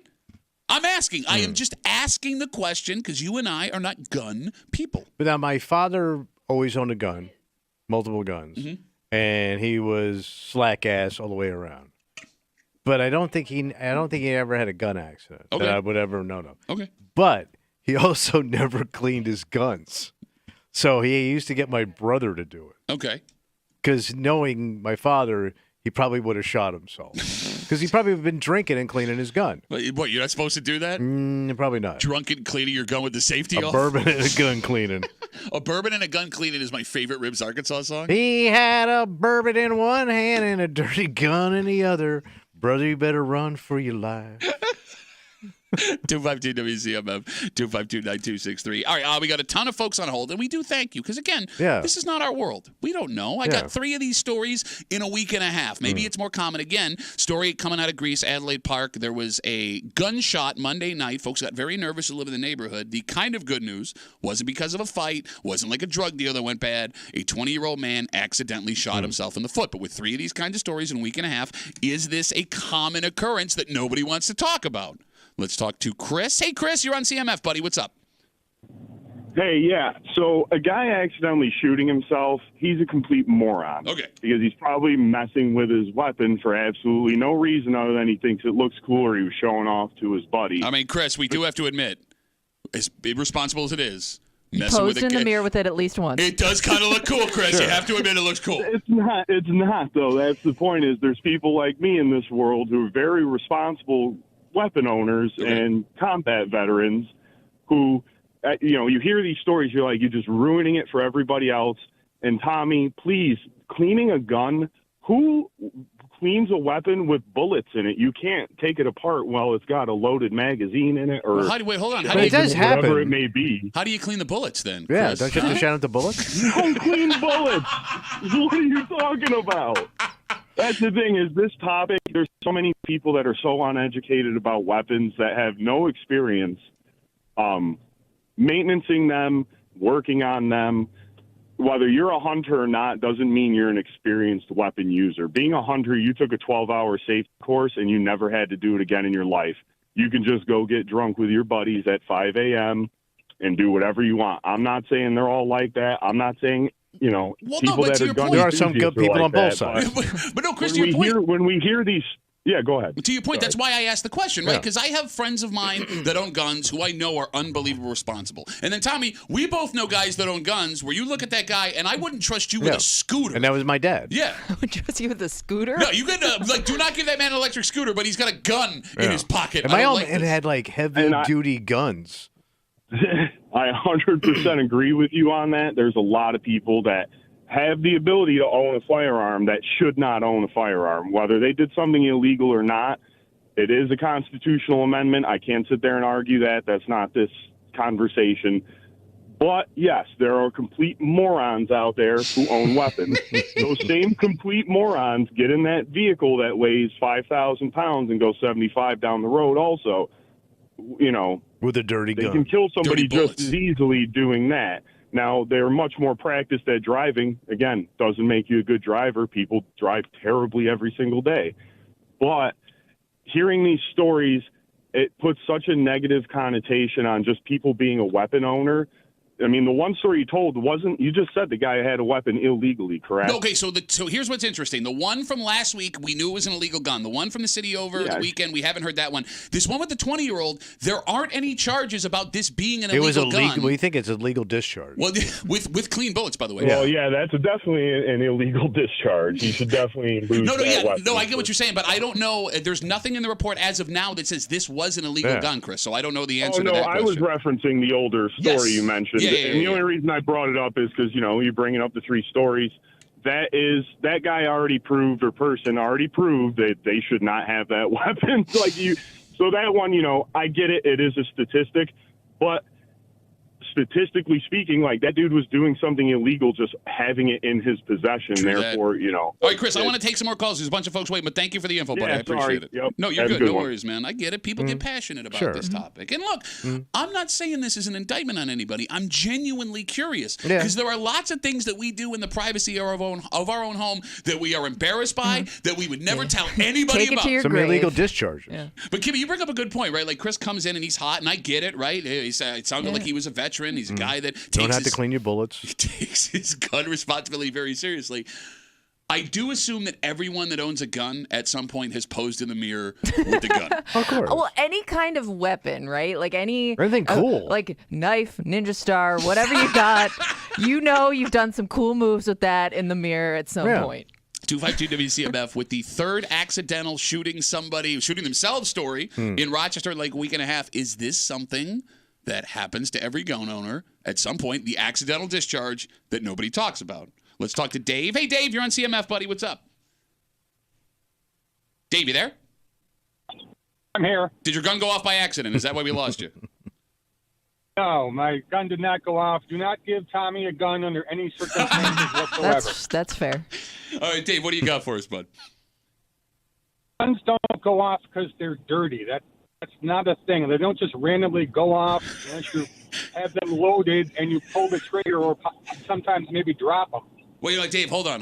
You're going to tell me there isn't a gun that's been so dirty, it just didn't go off by accident. Yeah. If it's that dirty, it's more likely to not go off than just randomly go off by itself. Dave, I assume you're a gun. I assume you're a gun owner yourself. Dave, are you there? Yeah, he just cleaned his phone. I'm there. Dave, I'm sorry, your phone's breaking up, buddy. I got to let you go, but I really appreciate the call. Thank you. Let's talk to Mark. Hey, Mark, what's up, bud? Not much. Yourself? Good. What do you got, Mark? Oh, like Chris was saying, he hit everything on the nail, or the nail on the head. Okay. And this guy, I don't understand why he even has a gun. The way I was brought up when I took my gun safety course and was around other adults, you always pointed at a safe direction away from your body, straight up, straight down, never near anybody. So that sounds like an early 90s like dance song. Straight up. Straight up. Straight down. Never put it at anybody. Straight up. Straight down. Anybody that ever cleans their gun loaded and it goes off on accident, hits them, they deserve every bit of that because I've never heard of that fight ever. And anybody decides to do that, more power to them. Okay, Mark, let me ask you a question. How long, I assume you're a gun owner. I am. Okay, how long have you owned a gun for? Bought my first one when I was 17. Okay, so 17 years old. You are how old now? 33. Okay, you got old guy voice with all due respect. Yeah, you do. All right, so in, 15 years, you've never had it go off by accident ever in the privacy where no one else was around? No. All right. Did you ever drop your gun? If it did, would you tell anybody? Oh. Yeah, I would tell someone. No, you wouldn't. Why would you tell anybody if nobody knew? I mean, yeah, Mark, it's your secret forever. I'm not going to tell. I wouldn't tell.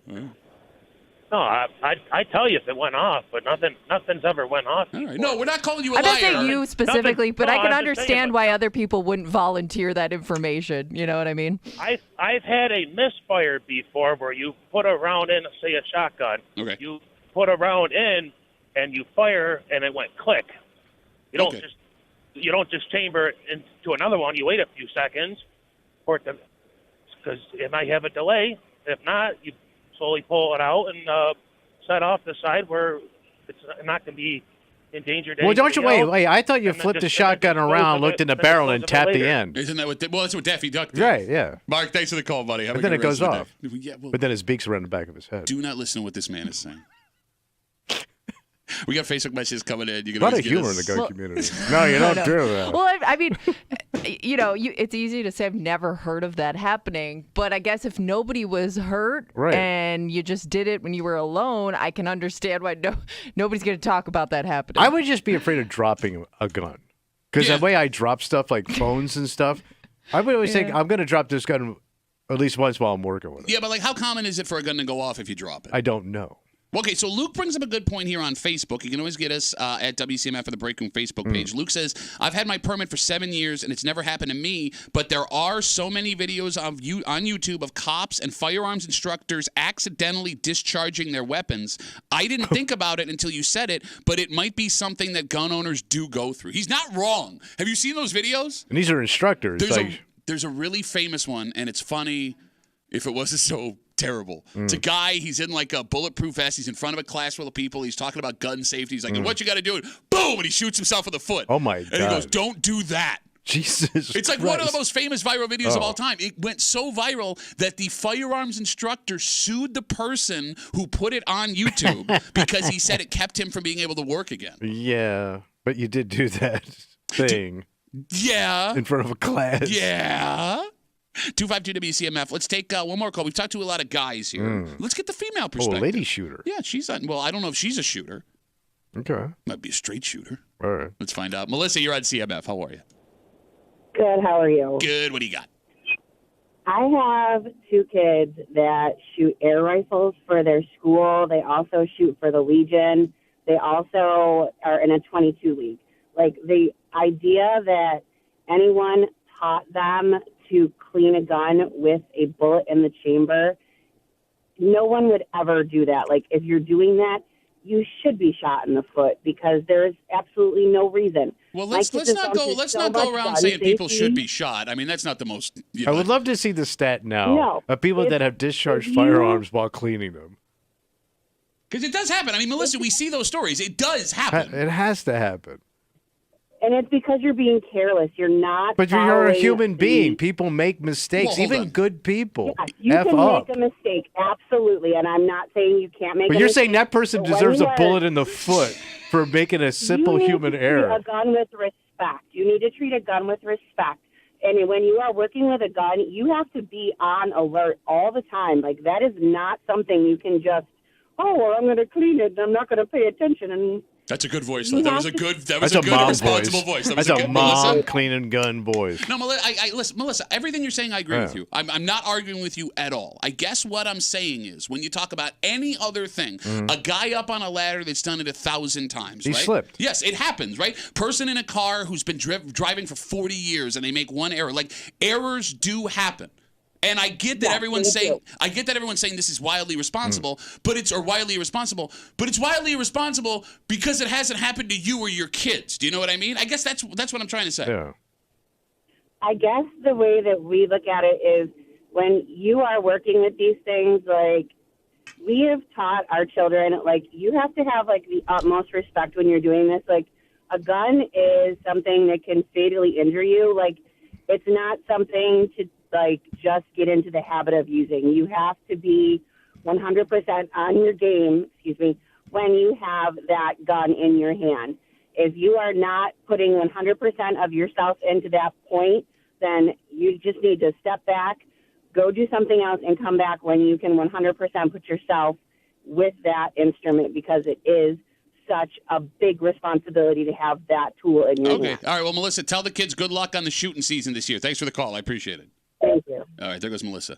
I'm not. Got it, buddy. Well, yeah, Watch your mouth. I'm okay with gun owners being serious about it. I think you know what I mean. No, yes, fine, but it does. The one thing that bothers me, because I do believe that 99% of gun owners are wildly responsible, and they're going to take this seriously, right?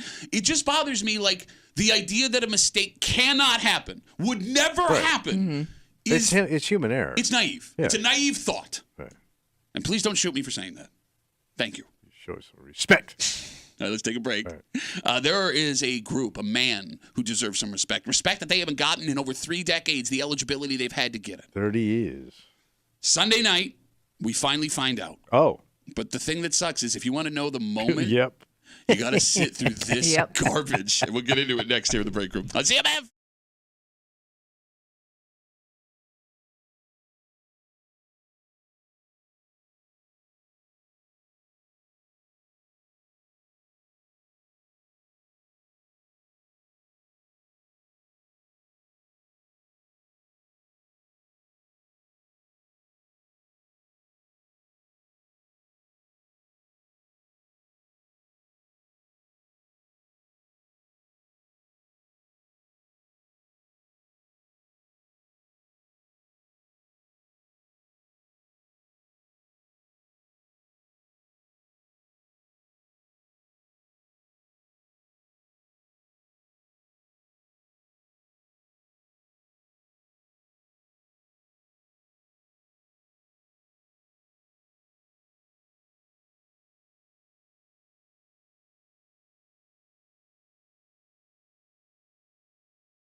It's a potential announcement that's 30 years in the making. Wow. I mean, that's how long these guys have been eligible, right? Not even a sniff. And finally,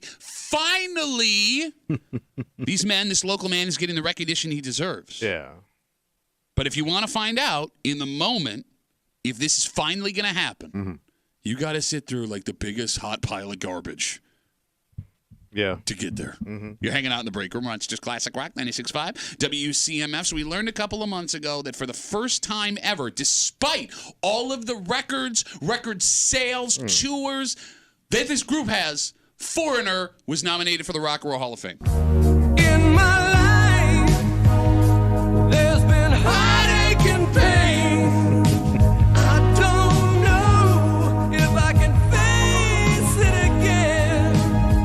Can't stop now. Come on, how do you not sing this song whenever? Because Lou is singing. I don't need you. His passion gives me passion.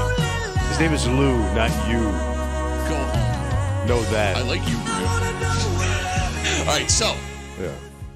we've been debating for the last 2 months whether or not Foreigner had a chance to get into the got a Rock and Roll shot. Hall of Fame. Yes, and up front we thought no, because they were up against a lot of heavy hitters. Oh, yeah. Ozzy, Dave Matthews Band. Cher. You, for some reason, think Cher's going in. Mariah. Mariah Carey's in there. Yeah. But as time went on, Foreigner started getting massive support from legends of rock and roll. Dave Grohl, who is in already with Nirvana, the Red Hot Chili Peppers, they made a video saying, hey, what the hell? How are they not in? Paul effing McCartney That's the big one. Yeah. The king. made a video saying, hey, why the hell aren't they in? And they were doing really well in the fan vote as well. Now, we don't know where they are in the fan vote. The fan vote has ended. We haven't seen it. Sealed.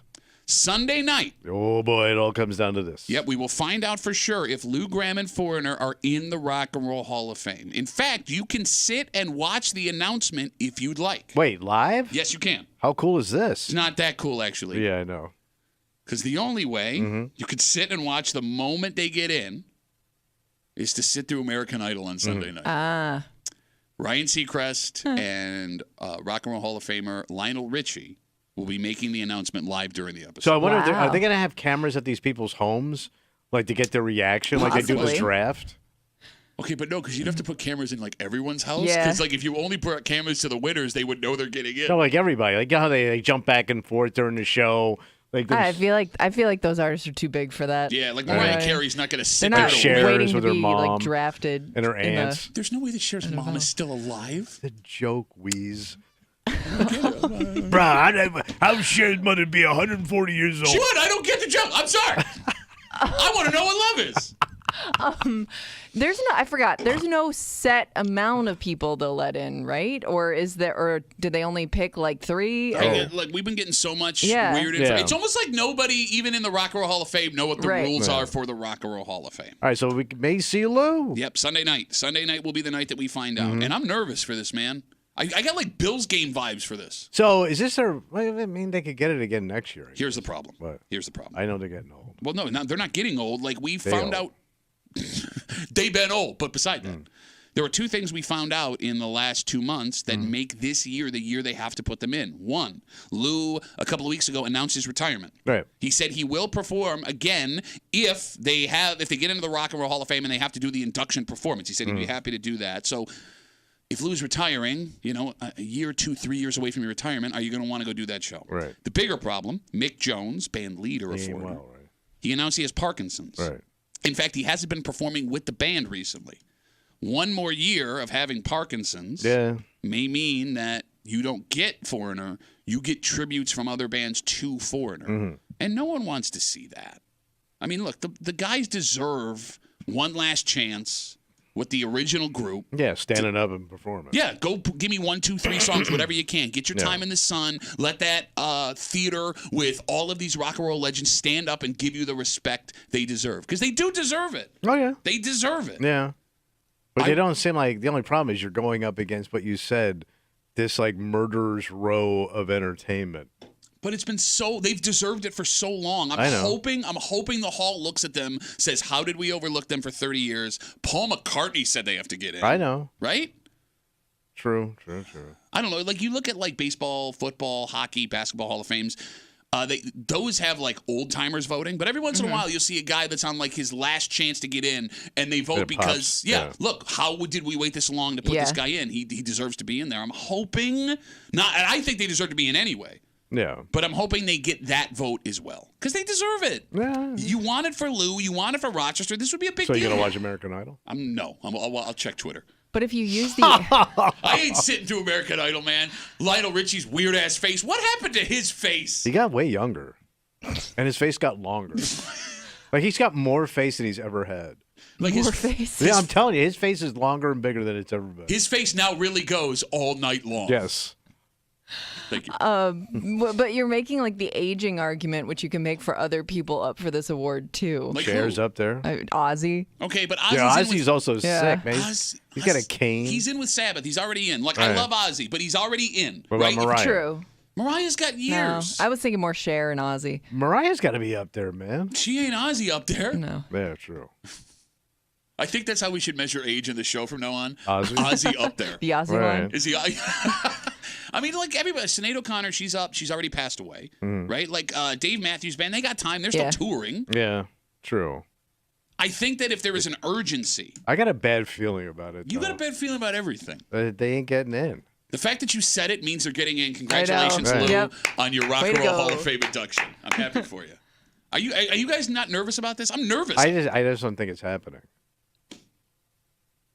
You know what that tells me? What? You think that Mariah Carey and Cher and Ozzy are more talented than Foreigner. Not more talented. They've just been bigger stars. It kind of feels like it. Well, no, we found out that Foreigners has sold more records and had more #1 hits than like So the stunning amount of the greatest rock and roll bands in American and British history. So all these big names came out and they did the video and said, you know, how has Foreigner not been in yet? I wonder though, like every year does that happen with like big artists that come out and vouch for people? Like, is this a unique thing or does this happen all the time? I don't want to know the answer to that question. I want to have my bliss and my ignorance. Like, does Paul McCartney do this every year and we just don't notice?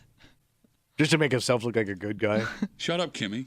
I'm she's right. asking. I think she's right. I don't You can't know. prove it. Because we're sitting here as homers pulling for this band that I don't know if it's on anybody's radar anymore outside of this area. What are you talking about? You hear their hits all the time. I know, but are they on your mind? In TV shows, in movies, they still get play, man. They Yeah. still get play. All right. Weren't they on the Stranger Things soundtrack a couple of years ago? Possibly. But like I always said, like he's no longer here. Like I always knew somebody was a megastar when my father knew who they were. Okay. You know what I mean? Because like they transcended the music. It got to my dad. Sure. You know what I mean? And I don't think Foreigner's that kind of name. You don't think your dad loved Jukebox Hero? No. My ass. That song was made for your dad. But he wouldn't hear it. He Standing wouldn't out know in the it. rain, a heavy downpour, cleaning my gun and my bullets with With bourbon in bourbon. my hand. All right. So right. if you think you can sit through what is American Idol, Or just So tune my in at wife the end. loves that show. Wait, She you watch watched- American Idol? No, she does. She watches it You after I go watch to bed. She watches it all the time. Oh. What's that? It's on too late for me. No, I know. I just figured you guys both watch stuff together. It Nah, I'm a starts at, below decker, man. It starts at 8 o'clock. It's on too Ooh, late. I would watch Lou if he was on Below Deck. Nobody asked. You want to That's see how I would watch. If they did an induction on the boat. Okay, I want to see Lou perform one more time. Do you want to see Lou in a bathing suit? Yeah, it'd be funny. Bathing suit Lou. Bro, some of these blubbery rich people, it's hysterical. For God's You wouldn't sakes. want to see Lou in a bathing suit? No, I like like drunk? I like Lou. I like Lou too. No, I like Lou the way Lou is with a shirt on. I like a bare-chested Lou. Bare Chested Lou is my favorite Ribs Arkansas song. It's Wednesday. Yeah. It's 8 o'clock. You know what that means. Oh, it's time for hate. Yep, that's right. We told you about an amazing kid from our area 2 weeks ago who is about to go on one hell of a journey. Yeah. Nationally televised competition, a chance at $50,000 is doing something that almost nobody in this country gets to do. Yeah. And because of that, there is an adult who wrote us a letter to crap on them. All right. And Kimmy, I don't know if this is jealousy. I don't know if this is insecurity. Yeah, what's his angle here? Well, his angle is like every other angle we hear from what we assume are old men. Yeah. Or what is kids these days? They do Oh. these things for these kids these days. All We'll right. get into it. Next to the break room on CMF.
Every time.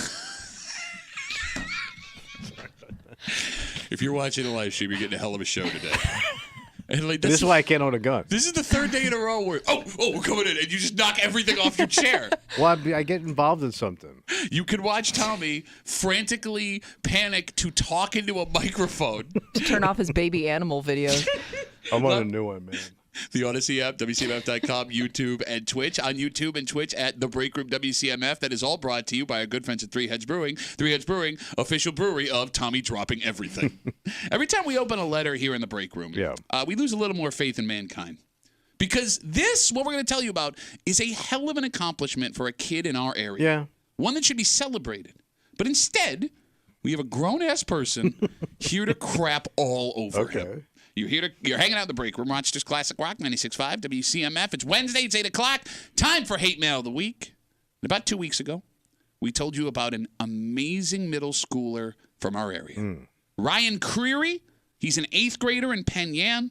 He won the Wayne Finger Lakes Regional Spelling Bee, which means he is qualified for the Scripps National Spelling Bee in Washington, D.C. Oh, the big house. He's going to go up against the best spellers in America. He gets a trip to our nation's capital. The event is broadcast live on ESPN. He has a chance at $50,000 cash. A lot of money for Penn Yan. And here's the... Penn Yan go pretty far. Not like you in Pittsburgh. You wouldn't want $50,000. Wait, it doesn't go far. That's lunch. And here's the thing. Even if for some reason this kid goes to D.C. and comes in dead last, he still gets this experience, and he should be very proud of making it that far. You got there.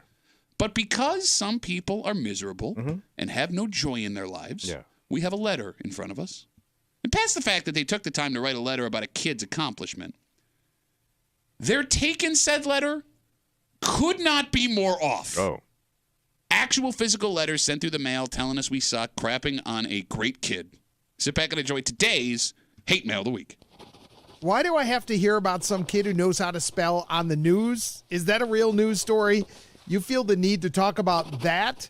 Do I want to tune into a show to hear another example of the world bending over backwards to make kids feel special? Well, who cares if a teenage kid knows how to spell? What about that makes someone special? It's just another everyone gets a trophy event that we do so kids can feel special about themselves. Whoop they freaking do.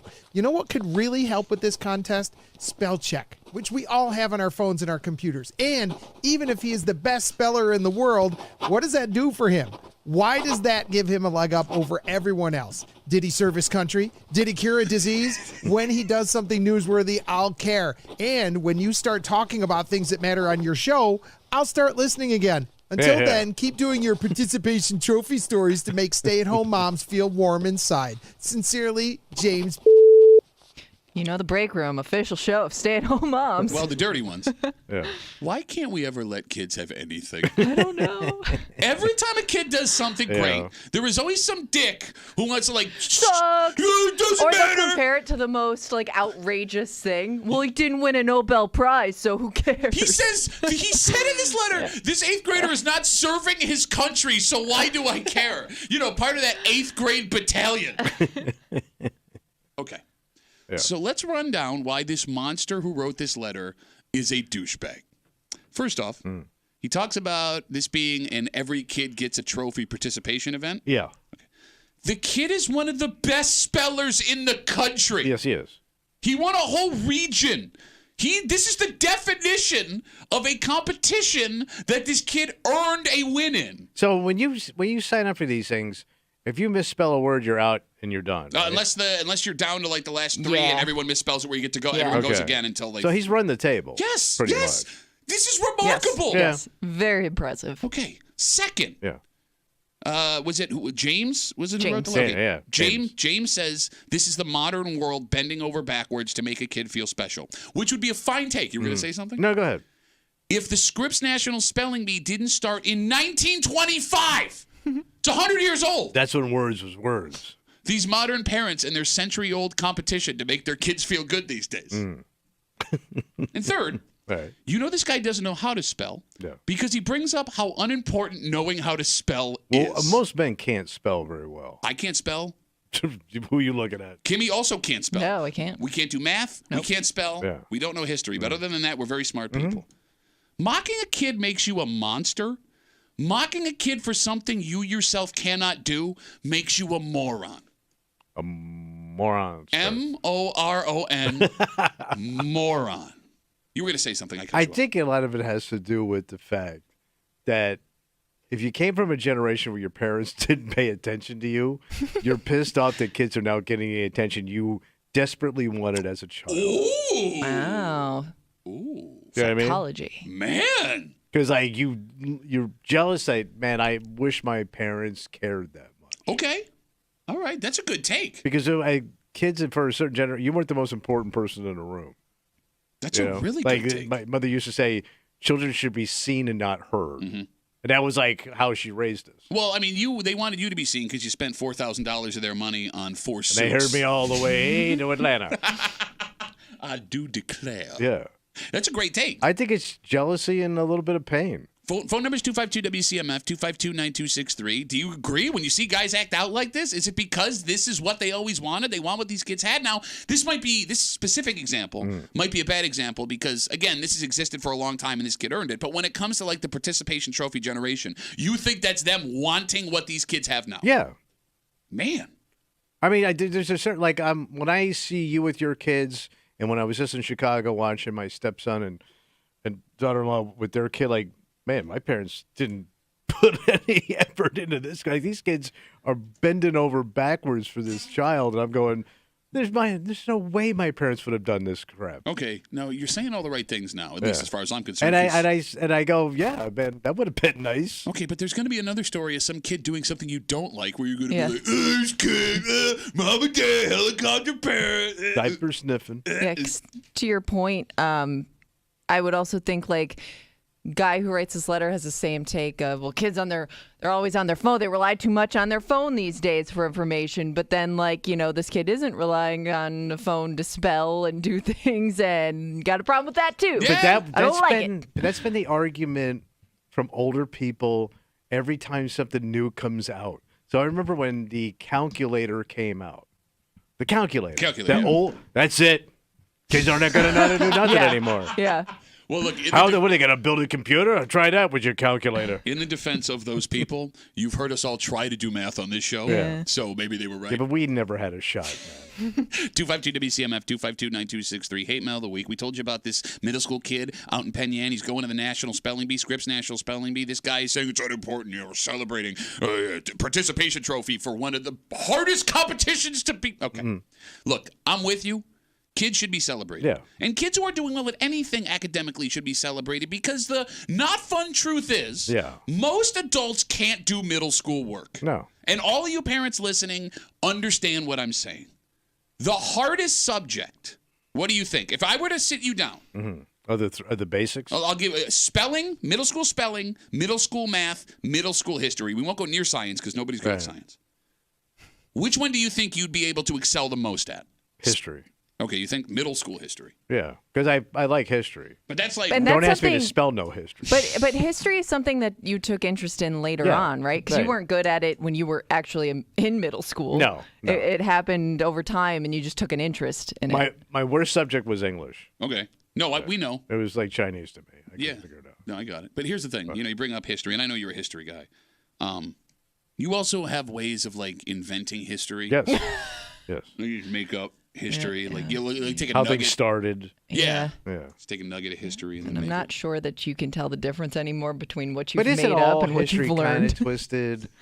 Like we find out later that the history that we were taught not so close. Man, look. The fact of the matter is, by James' definition, nothing that any kid ever does deserves any kind of congratulations. Because he says that a kid's spelling bee doesn't do anything for the world. He's supposed to know how to spell. Okay, yeah. He asked if the 8th grader that we were talking about served his country or cured a disease. Does he feel the same way about sports? Because, how does playing high school football or hockey or softball make that kid a difference maker? Yeah.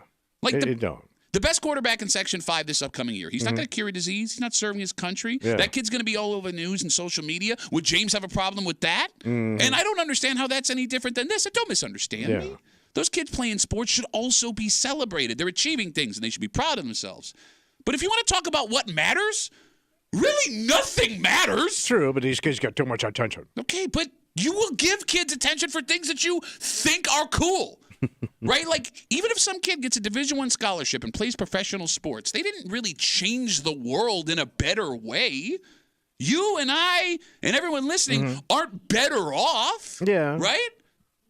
We always use the Flying Gianta brothers as our professional sports example. Yeah. They're the nicest guys in the world. Yeah. Super cool. Is the world a better place because of Brian Gianta? No. I would argue the world would be a better place without Steven Gianta. And I love Stevie, but Jesus, blah, blah, blah, blah, blah.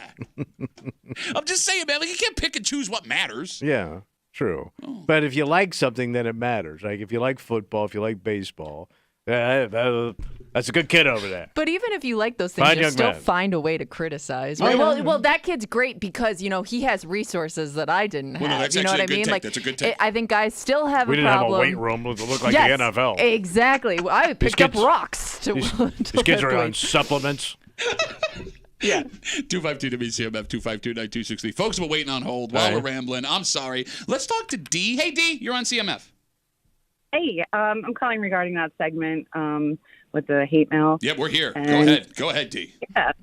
Like, the fact that there's still kids that are willing to put in the hard work to do anything sports-related, school-related with technology today, that should be commended. Like, that's a good thing. That's with, everybody's got their phones in their hands, and nobody's really paying attention. People are getting famous for doing the stupidest things on TikTok. All right, so D, let me stop you real quick. See, I love your initial take. Come in and celebrate these kids. But you came in with a young woman take and somehow transitioned it into an old woman take, like, immediately. Because, these kids should be celebrated. These other damn kids on their phone, they're getting famous on TikTok for doing nothing. Hey, I'm there with my phone in my hand, too, D, do you have kids? I'm sorry, go ahead. It's hard. It's a lot of work. Like, people don't realize just because he's a good speller. Oh, well, you know how much studying he's done to get where he's at? Like, that's great. Yeah. So gotta know your letters, Pat. Know your letters. Know your letters. D, thanks for the call. I really appreciate it. Watch out for those damn kids on the TikTok, okay? Right, there goes D. We were talking about how no adult can do any middle school work anymore. Yeah. Unless you're a middle school teacher. Let's talk to Peter. Hey, Peter, you're on CMF, buddy. What's up? Hey. Oh, I was just kind of going along with her point. I mean, my wife laughs at me when I have to give her a contract for her job because my grammar is so bad. But she can't do math to save her life. So these, she's like a what woman. she's saying, I get it. Thanks a lot, Susan B. Anthony. Yeah, but no, I was saying. And we gave her a coin. You were saying, Pete? Tommy's jokes are not very funny today. Why? Because I'm interrupting your brilliant story? You didn't even get to his story yet. Peter, you were saying, go ahead, buddy.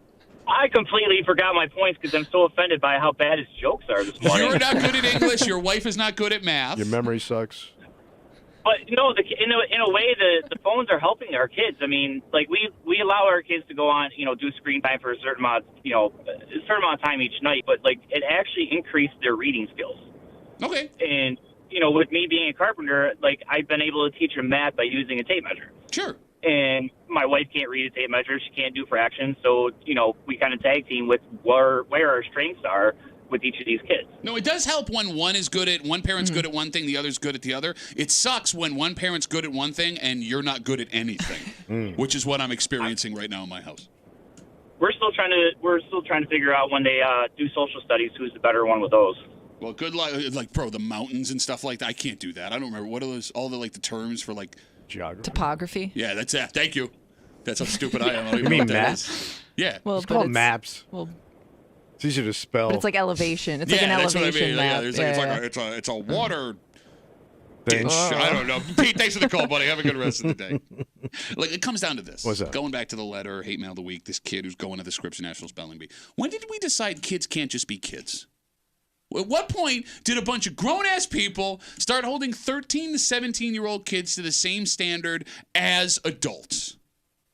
Like, you brought up the fact that you think it's jealousy. Yeah. Which is great. Mm-hmm. It's possible that it's the embarrassment that these kids are doing more at a young age than you ever did. It and you could don't like be. that? They have, yeah. It's possible They're more active. almost as adults. It's possible, to Shelley's point, that this is a guy whose kid lost in the first round of a spelling bee. He's disappointed because his kids didn't reach the heights that this kid did. And don't be jealous. Everybody's going to lose to that Indian kid. The kid from India is going to sweep. But he's the Brady of words. If it is jealousy, if it is embarrassment, if it is disappointment in your own kid coming out in a weird way, wouldn't you have wanted people to celebrate you or your kid's accomplishment had they happened? Yeah. Like all of this discussion and deep dive into the adult mind when it comes to kids can be boiled down very simply. What's that? That's a kid. Don't be a dick. Okay. All right. Like from now on, if you see a kid, just think this. You ready? You ready? That's a kid. Don't be a dick. All right. All right, let's take a break. Speaking of kid, there is a brand new kid in the world thanks to the heroic efforts of two men just east of us. Oh. And I know, Tommy, this is one of your biggest fears ever. And there are a lot of men that would not want to see this in person. Oh, yeah. But it's where this happened that makes the story even more interesting. Because if this is somewhere Dad wanted to go, he may never live this down for the rest of his life. And we'll get into it next here in the break room on 96.5 WCMF.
a fantastic story of welcoming a new life into the world.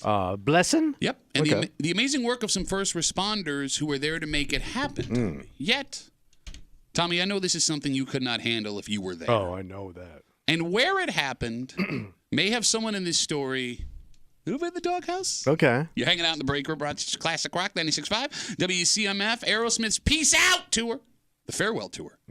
With the Black Crowes, making a stop at KeyBank Center February 26, 2025. It is right now the last scheduled show Aerosmith will ever do. Damn. Tickets are on sale right now at Ticketmaster.com. Don't forget, Jolene's got your code word. Today between 10 and 3, get that code word. Go to WCMF.com. Enter for your chance to win a pair of tickets. Best of luck from your friends here in the break room on CMF. 2 state police officers, state troopers, are being honored as heroes after delivering a baby in a Waterloo parking lot on Monday. Damn. So the woman went into labor. That little one was coming, like it or not. Yeah. And you got a healthy baby girl. There's a brilliant picture of mom and dad and the 2 troopers in a hospital room at Strong standing around the brand new baby. Everyone's got the biggest smile on their face. It's heartwarming. But Tommy, there's one detail that makes this story, I guess you would call it, interesting. What happened? The baby was delivered in the parking lot of Lowe's. Okay. The hardware store. Yeah. Which, sidebar, is perfect because all the stuff you need to deliver that baby is inside of Oh, Lowe's. yeah, they got it all. Yeah. Tarps, buckets. You could build a crib right there. Oh, yeah. Cleaning supplies, gloves, Snickers bar. That had to be a dad trip, right? Oh, I saw that they had to pull over into Lowe's. Oh! I saw that they waited too long to leave. And it was like an emergency. It's happening now. Gotcha. That's how they ended up in the Lowe's park. I could be wrong, but the story I saw made it seem like that's just where they had to pull over. Okay, that's way better for dad. That's way better for dad. Yeah. Because if dad wanted to go to Lowe's and mom tagged along and she ended up giving birth in the parking lot because you wanted to stop. You Yeah. were dragging ass. Exactly. Looking at hardware. Like Either way, Dad had to pick the spot to pull over. Yeah, you're right. Well, look, I mean, all dads are drawn to Lowe's. Yes. It makes sense that if they were driving there, Yeah. would have been to Lowe's. By the way, every father who has driven a woman to the hospital to give birth just went, ugh, because your biggest fear. Yeah. A lot of women want to wait as long as they can. They don't want to spend like days in the hospital waiting to give birth. You want to get there as soon as you can so you don't have this situation. I'm a little confused here. And this is a sidebar. This could be my ignorance. Sure. So I always thought when like the police officers or the first responders had to help deliver the baby is because the woman was alone. Oh. I always figured if the old man's there, y'all went to classes together so you would know how to do this in case No. you didn't get there in for time. the baby. You go They to- could talk Dad through it over the phone. No, I thought, if like, there's when you- nobody else. When you take those courses, don't they teach you how to do this? Nope. I don't If think you go so. to Lamaze class, it's just like being there for your wife. Helping her breathe. Helping her breathe. They do not teach you how to birth a But child. why don't they teach you that? 'Cause it's in an hard. emergency. Okay, he does bring up a good point. Like that Why does seem not? like it should be part of the course, just in case. Right, that's the dumbest part. Like, No. I'm going to teach you everything from the other side of the room, basically. Why wouldn't they teach you that? Here's why, dumbass. In an emergency. With all I'm not due saying you're going to respect. do it like Yeah. on a regular You're not basis. expected to, but Right. That's why they can't do it. Because if they taught every dad how to deliver a baby. I got this. Exactly. I'm not going to the hospital. That bill's going to be ridiculous. Yeah, Look, you put it on a workbench. No, I absolutely. went to Lowe's. I got the buckets and the tarps, and I got the gardening gloves. If they made it mandatory for every father to learn how to deliver a baby, no one would go to the hospital anymore. I think you Dr. should. Dad's though. in the Yes. house. They call him Dr. Dad. I am the doctor of dad.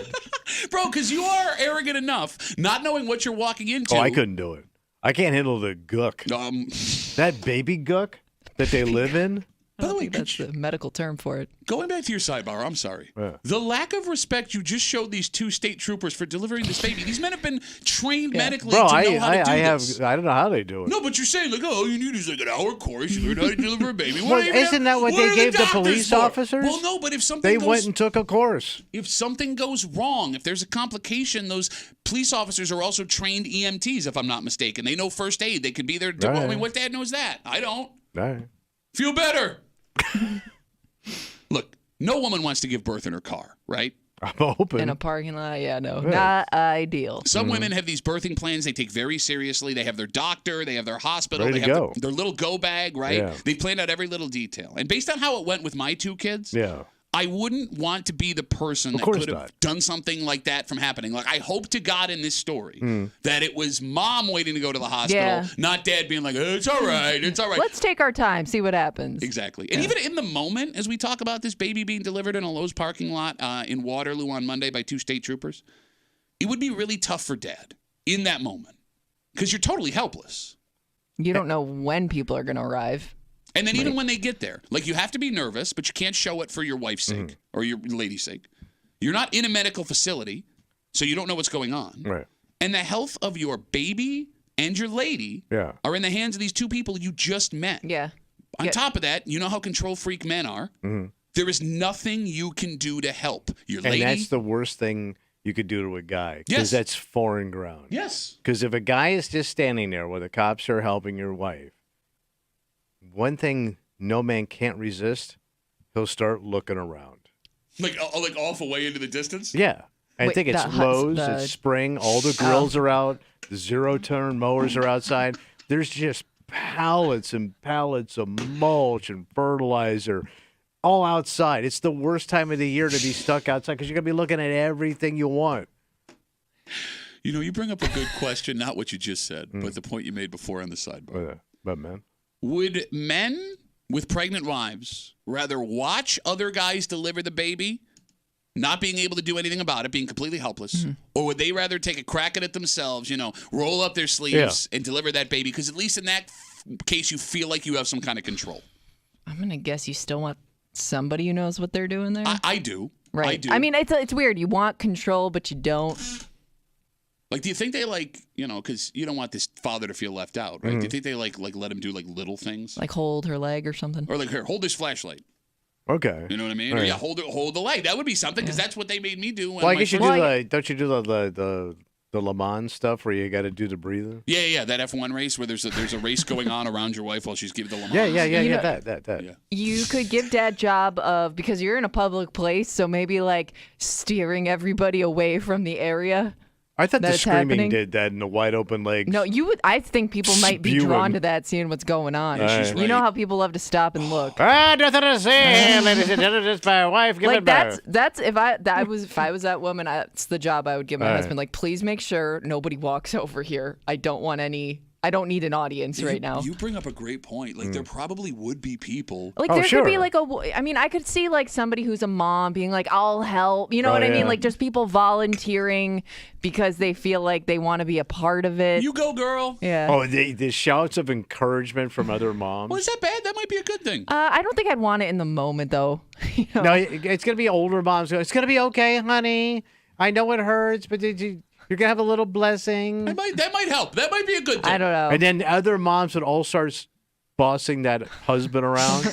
You should go get her, and here's your go-to list of things you got to go get towels, inside. whatever. Yeah. Again, not the worst advice, because I don't know what I'm doing here. All right. 252 WCMF, 252-9263. Again, we're talking about the story out in Waterloo on Monday. 2 state troopers delivered a baby in a parking lot of a Lowe's. It looks like mom and dad were there. The picture is fantastic. It's the 2 state troopers, mom and dad. They're holding their beautiful baby girl, healthy, giant smiles on their faces in a hospital room at Strong. Can I ask a serious question? Yeah, go ahead. Okay. How do you clean the car after something like this? don't. Because I'm assuming it happened in the car. No, you have to. I mean, you're not going to go get a new car. So you got to go get it like professionally cleaned. You got to go to like Delta Sonic. So you take it somewhere? I would go to Delta Sonic, let them detail it. Is there a procedure? Like at places that detail You cars? tell them what happened. My wife gave birth in the back of this car. Right. Which is my favorite Ribs Arkansas song. My lady gave birth in the back seat of my truck, which is weird because it's 2-seater. She's in the bed. Which, by the way, would work out great, especially if you had a liner. You just spray you'll that hose sucker that off, bastard right? out. No, I think you go to the detail shop. Okay. Like Z-Bart or something like that. They do all that detailing. But Okay. you got to tell them what it is. That's what I wonder, because, like, if you It's have blood. like blood or any kind of stain like that in your car, Yeah. like, I would think you feel like you got to do some explaining. And also, you can't let it sit. So that means as soon as you get her to the hospital, you got to get over to the detail Well, shop. no, here's the problem. So this happened in Waterloo. The picture was taken at Strong, it looks like, in the hospital. So what's that, a 40 It's gonna be some minute time that in stain is between. going to set Yeah. soon. So. And I'm assuming that this father jumped in an ambulance with his wife and his new child. He wasn't going to follow them in the car behind it. I mean, it's a brand new life. It's your child. You probably left that car in the parking lot. So you got to call a family member to get it to the detail shop. Now, let me ask you a question. What? Let me ask you a question. We've known each other. What? No, whoa. We've known each other over 20 years, right? You're one of my best friends. Mm-hmm. My wife gives birth in the parking lot of a Lowe's in Henrietta. I'm going to be at the hospital with her for the next day or two. I need my car to bring my family home. All right. I call you up. I go, hey, Tommy. My wife just gave birth in the back of my Honda Pilot. Yeah. Can you go to my car? It's not clean, by the way. It's still in there. Pick it up and drive it to Strong for me. Do you want me to clean it or just drive it? No, I just need you to drive it. Be in it for 10 minutes. But she gave birth in the front seat.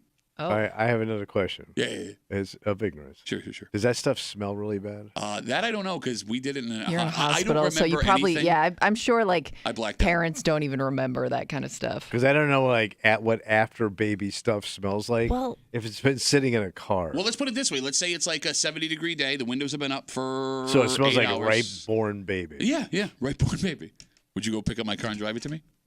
It would be. I'm starting to get nauseous just thinking about it. So 20 I don't years. know. I mean, you 20 are right years. at Lowe's. You could at least spray some stuff on it, maybe to make it not smell. No. Don't put anything. I'm very particular about my car and scents. Don't spray anything in the car. Okay. I'll take care of it. I just need you to drive it over. 20 years. 20 years, bro. We work together. You've broken bread at my home. I've broken bread at your home. You've come to 2 of my weddings. Can't Kimmy do it? No, I would do it. Kimmy's busy. Okay, I would do Kimmy it said for she's you. free. No, Kimmy can't do it. Kimmy's busy. Of course, I'd have to do it, but it would gross me out to the hilt. Also, don't roll down the windows Oh, what's because that? something's going on with them. I don't know. It's weird. You got to keep It the would windows gross up. me out, and it's like one of them gross events that would stay with me forever. What's gross about Of my all wife, the man? disgusting things you've done in your life, It's the baby stuff that's stained. It's the baby stuff. It's stainage. So you're saying my wife giving birth is gross? No, No, it's kind of what you're Yeah, saying. that's 'cause what you- you're I it's mean, a beautiful event. hold on, I that gotta I tell don't you, want you to be called it, around. and I quote, gook. Let me tell you. Hey. Well, every woman's got baby gook if Hold you on. got a baby. I'm trying to text my wife. Hey, Nana. Jesus' Tommy mama says, has baby gook. Tommy Mama had says- baby gook is my favorite Ribs Arkansas song. Dance monkey. Mama's got baby gook. She gave birth in the backseat, son. Don't take a look. Like, I don't even know who I would feel comfortable calling. Because someone would would have be to bring me. the car. No, I'm not going to call you. I Why know not? you'd be weirded out by it. But, Well, like, every guy's got to be. You think there's a guy chomping at the bit? I don't know. That seems like a family member move. But I yeah, wouldn't want but to call sometimes you got to go. Who's around? I'm a middle of the day. I'm your guy. Everybody else is busting ass. That's probably a job for a woman, right, Kimmy? A woman that has been through childbirth that understands what's happening there. Yeah, I would think so. I like I said, I think like there are some women that would be happy to help because they know what it's like. They've been through it. You'd be happy to drive my baby cook pilot. I would to be the happy hospital. about she's it, but never I given would do it birth. for you. I would think somebody. It is probably better that I don't know what I'm getting into. Right. Maybe. But if you don't know what you're getting into and you get there and you figure out you Yeah. can't handle it. Well, Right. And I already know up front I can't handle it. No, I know. You know. You Yeah. can't. Oh, I know. No. All right, everyone, I hope we're going to move on. I appreciate the call. Again, congratulations to Mom and Dad. Oh, and my God. big shout out to those 2 state troopers for playing catch, the most stressful game of catch you ever played in your Yes. life. It's a very special holiday today.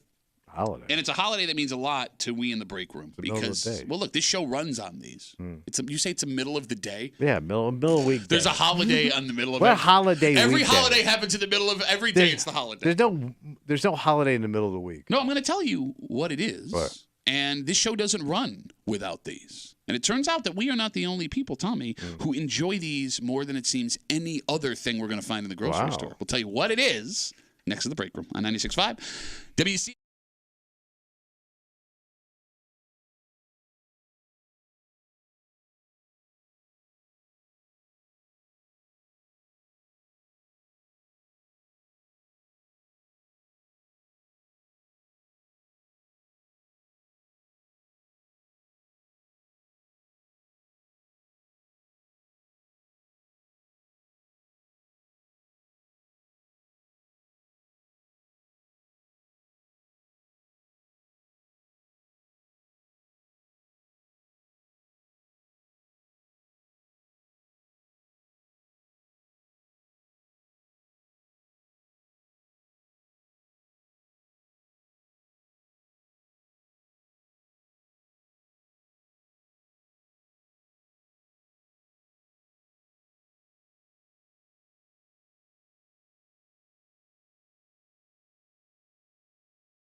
This is a holiday we should be celebrating today. Okay. Like with a party and everything, because this show does not run without these. Let's do it. And it turns out we thought we were weird for having such a love affair with this, but based on these numbers, everybody feels the way we do. Okay, that's about good. this produce, bud.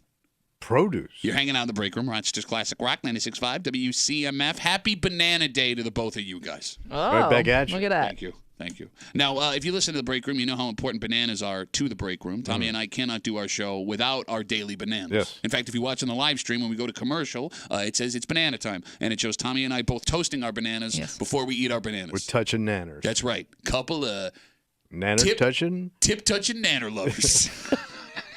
But even famous people love bananas. For example. Number one. Who's that? Elvis. Peanut butter and nanner sandwich. You're right. We may not have gotten some of the best rock and roll of the 1950s. Or just give me a peanut butter and nanner sandwich. Oh, peanut butter and nanner sandwich.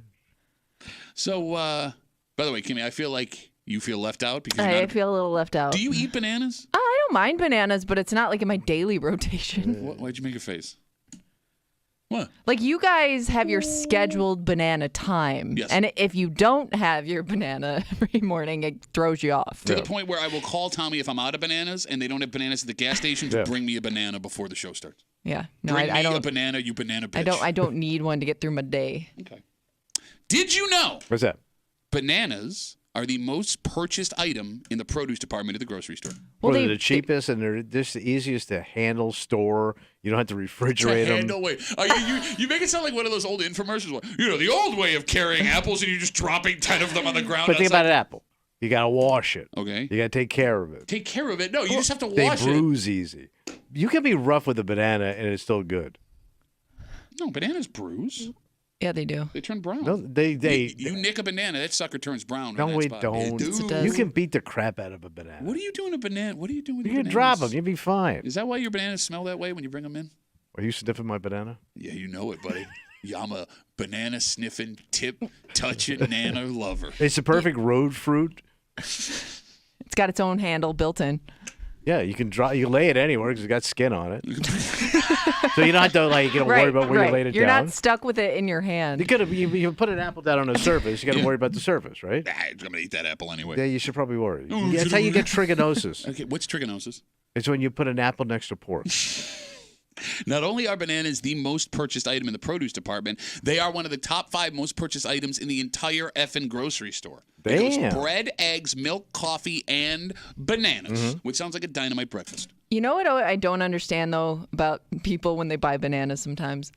They will take, like, a hand, a bunch, whatever you call them. A hand. A hand. Shut up. And if it has, like, 6 bananas on it, they take one off. Like, you couldn't just buy the full hand of bananas. You needed exactly 5 bananas. It does feel like 5 bananas is the right number of But bananas it's to like, buy. you'll see all these like rogue bananas that people have like peeled off, and I'm like, you couldn't That's just me. buy the whole bunch. I only buy 5 bananas because I only eat them at work. Yeah. But you talk about how cheap they are. Like, Yeah, why but not I just buy don't- the whole thing? No, because I don't want it to go bad. Yeah.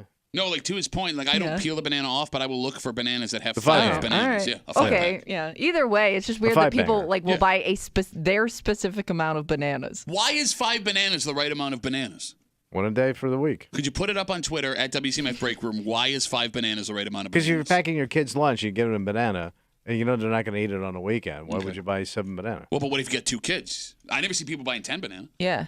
And I've seen people like break it off where they're just buying like 3 bananas, and I'm like, just buy the whole thing. I've never seen 3 bananas. That's a lot. I've seen 3 Nobody- bananas. Nobody in the history of the grocery store. Look around the banana section. There's all different numbers of bananas Oh, yeah, left. that's true. No, but what's funny is like I'll get frustrated if I can't find 5 banana and I'll go 6 banana because I'm not going to break the banana off. But there are always 5 rogue bananas that I could buy. Like Yeah, but pick you up, don't. But I don't do that. Nobody buys the single bananas. If the bananas aren't attached, I feel like they're not good bananas. But they're Yeah. still good bananas. Oh, sure they are. Doesn't make sense. Why are we so opposed, Tommy, to the rogue bananas? Because you don't want it to go bad if nobody else is going to eat it. No, but I'm saying It's kind like of sad sitting in the counter by itself. no, but does a by itself banana go bad faster than a 5 or 5 banger? I don't know. It looks like a kid nobody likes. At recess, it's just sitting there with all the other fruits all packed up But that's together. what I mean. If like all those rogue bananas are going bad, we're just wasting bananas. Yeah, but they only cost like 2 cents to the grocery store. They don't care. But here's the thing: other fruits, like you go buy oranges, right? Those oranges just sit out. Apples, they just sit out by them. You buy just rogue. find one at a time. You only buy rogue apples. You only buy rogue avocado. You don't buy Rogue banana. No, you don't. Because they come in groups. What about grapes? What about them? I guess you're not going to pick up a No, Rogue you don't. grape. You don't No. buy one grape. But No, like- I mean I buy a big bag of grapes because I eat them like crazy. But if it's too many grapes, will you break off the grapevine? No. I love grapes, so I always look for the biggest bag of grapes. Because I probably eat like 2 of those bags a week of grapes. Do you really? Yeah. Can you Google if the Rogue banana goes bad faster than a bunch of bananas? Well, it's probably been sitting there longer. Well, why? Based on what? Because it's discarded. That person could have just broken that banana off and set But it down. you'd have to catch it at the right time. So you're saying if you watch someone break off a Rogue banana, grab that one. you would buy that banana? It depends on what ripeness you like your bananas. I always buy green, man. Usually, but I like them like really almost rotted. Yeah, it's gross. Much like your soul. No, but it's got more taste to it because it's got more sugar. Yeah, but doesn't the texture throw you off? Yeah, I like the texture of the green banana. So you like a good firm banana? Yeah, no, like rock hard banana. What, you like rock hard bananas? Yeah. Why didn't you say something? Well, I just did right now. Why? I just got in a nanner game. Get the hell out of here. Yeah. I got a little kiosk set up in a men's room. Oh, wait, what's your business called? It's called Uncle Tommy's Banana Heaven Table of Hard Banana Sauce. It's a table to your mouth hard banana operation. From farm to table banana? Yeah, Yeah. okay. It's National Banana Day, the most important holiday in the break room because we are, 2 out of the 3 banana people. Yeah. The show does not function without our bananas. I'm guessing more many bananas than women. Is that a thing? I'm just guessing. I feel like there are men that are insecure about eating bananas. Yeah. Right. And I also there's a bunch of women that feel the same way. Well, I think men, especially out in public. if we're going to talk about toxic masculinity, Mm-hmm. I'm going to say more men have a problem publicly eating a banana than a woman would. Fair statement, Kimmy? I don't know. I'm trying to think if I've ever worked in a place where I don't know any women that are regular. Not that they have a problem with eating a banana in public. It's just not in their rotation. Only on their husband's birthdays. I should have made Your eye jokes contact are really with you. bad today. Shut up. That was a funny joke that everyone was making in their head at the same time. No, I'm trying to think. I mean, don't know a lot of banana lovers out there. And look, there is no reason to be insecure as a man about eating a banana in public. You're just having a banana. Like Tommy and I during banana time, we insist on making eye contact with each other. While having unbroken. a mouth full of banana Yes. mid-conversation. We will use our bananas to make points in the air Yes. while we're having commercial It's a prop. breaks. By the way, they actually ripen faster if you keep them in a bunch because one banana Ooh. affects heat. the other bananas. The heat? No, What are you talking about? It is, it's Bananas the don't heat. produce heat. Yes, they do. No, they produce radiation. Well, that's heat. No, it's not. Radiation heat. No. Do you want the information? I'm giving it to you. If you'd listen. Okay, bananas kept together will ripen more quickly than if they were separated. So individual Because? bananas, because they give off, hold on, it's not heat. I just read it earlier. Heat. Hold I got It's banana heat. on. They give off a certain type of chemical, and this causes any nearby fruit to begin the ripening process. So keep them away from other fruits, too. Oh, So there you go. all right. All the banana facts you needed. They are the perfect food. Look, I'm with A you, lot man. of banana facts out there. Look, if I only had one food for the rest of my life that wasn't like a bad food, a food that wasn't going to kill me. Yeah. banana. That you could survive. Yeah, although you're not supposed to eat a ton of bananas. Yeah, I don't buy that either. Well, man. my wife said I get too much potassium is bad, and I got a ton of Somebody died potassium. from too many bananas. Let's say you I lived in don't- a banana culture. I think he's right. You're not supposed to eat too many bananas So at let's once. say you live in the tropics, and that's like you work on a banana farm. They Sure. probably eat a ton of bananas. Yeah, I don't know what's They the don't average age die. of a person in that country versus our country. It's all banana I'm related. guessing you die in that country early, non-banana related deaths. So then we don't Where, get- like bullets and overthrows. so we don't get the banana related data Yeah. we need, man. All right. All right, let's take a break. Enjoy your bananas on National Banana Day. There are people that are allergic to bananas.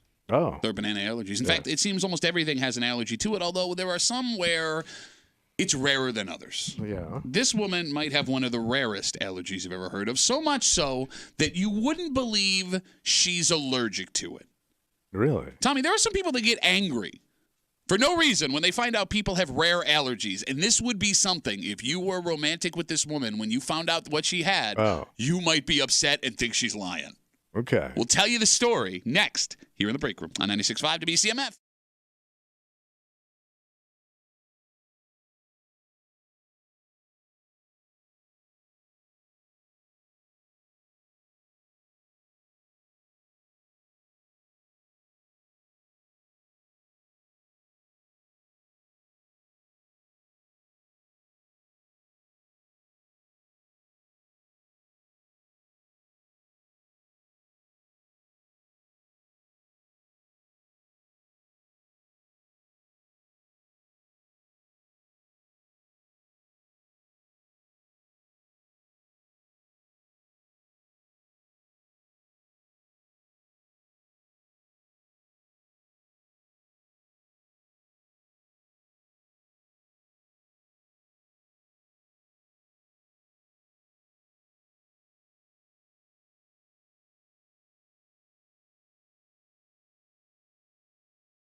There are some things your body just can't handle.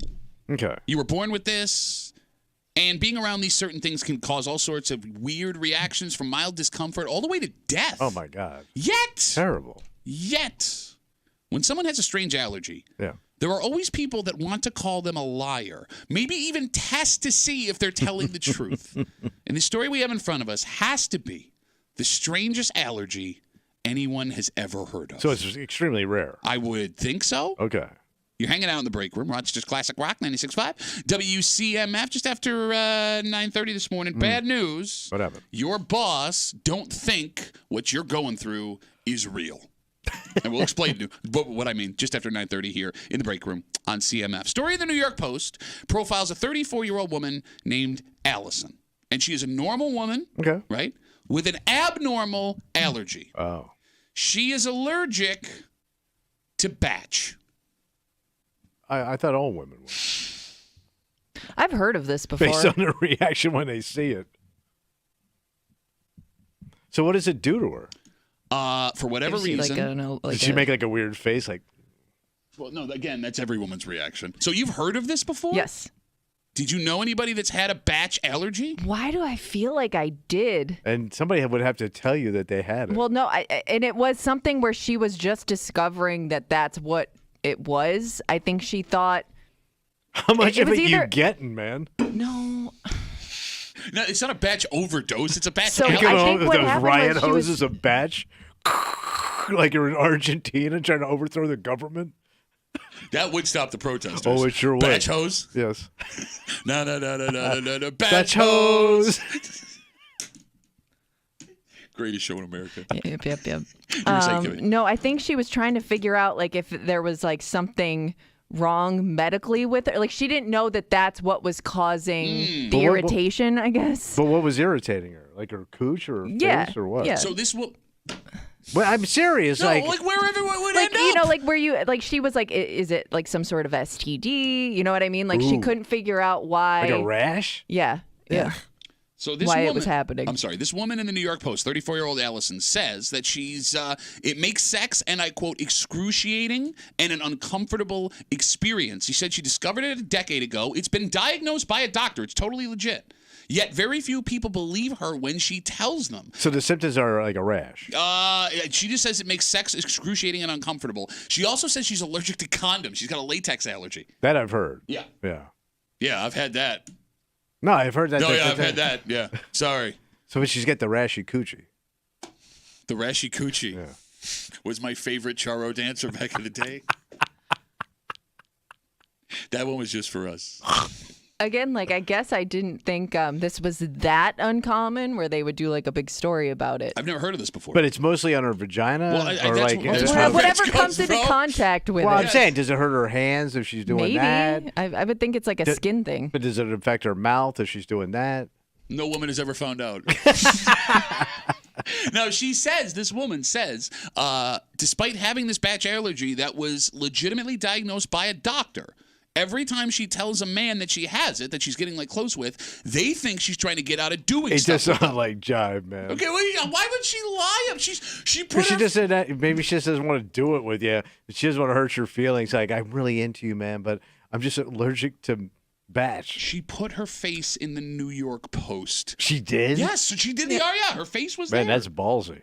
Which Well, she's probably you bring allergic that to. up. They actually don't know how many people suffer from this because it's an embarrassing thing to talk. It says healthcare yeah. providers believe that many people are uncomfortable sharing their symptoms, so the estimate is probably higher. Man, how miserable would that be? Like, you know, if you're in a relationship with somebody, you want them to feel good. You want to feel Right, good, yeah. right? And you don't want to be embarrassed yourself, like you said. Yeah.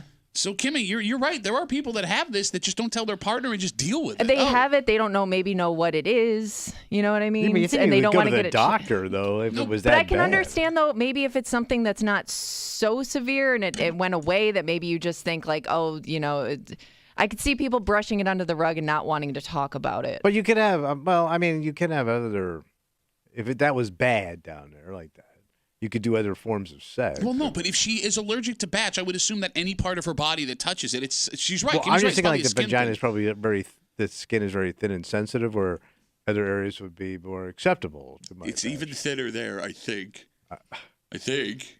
Why would it be thinner? I would think that's rougher. Maybe for you. I'm just thinking what callus built up over years. I mean, what it does.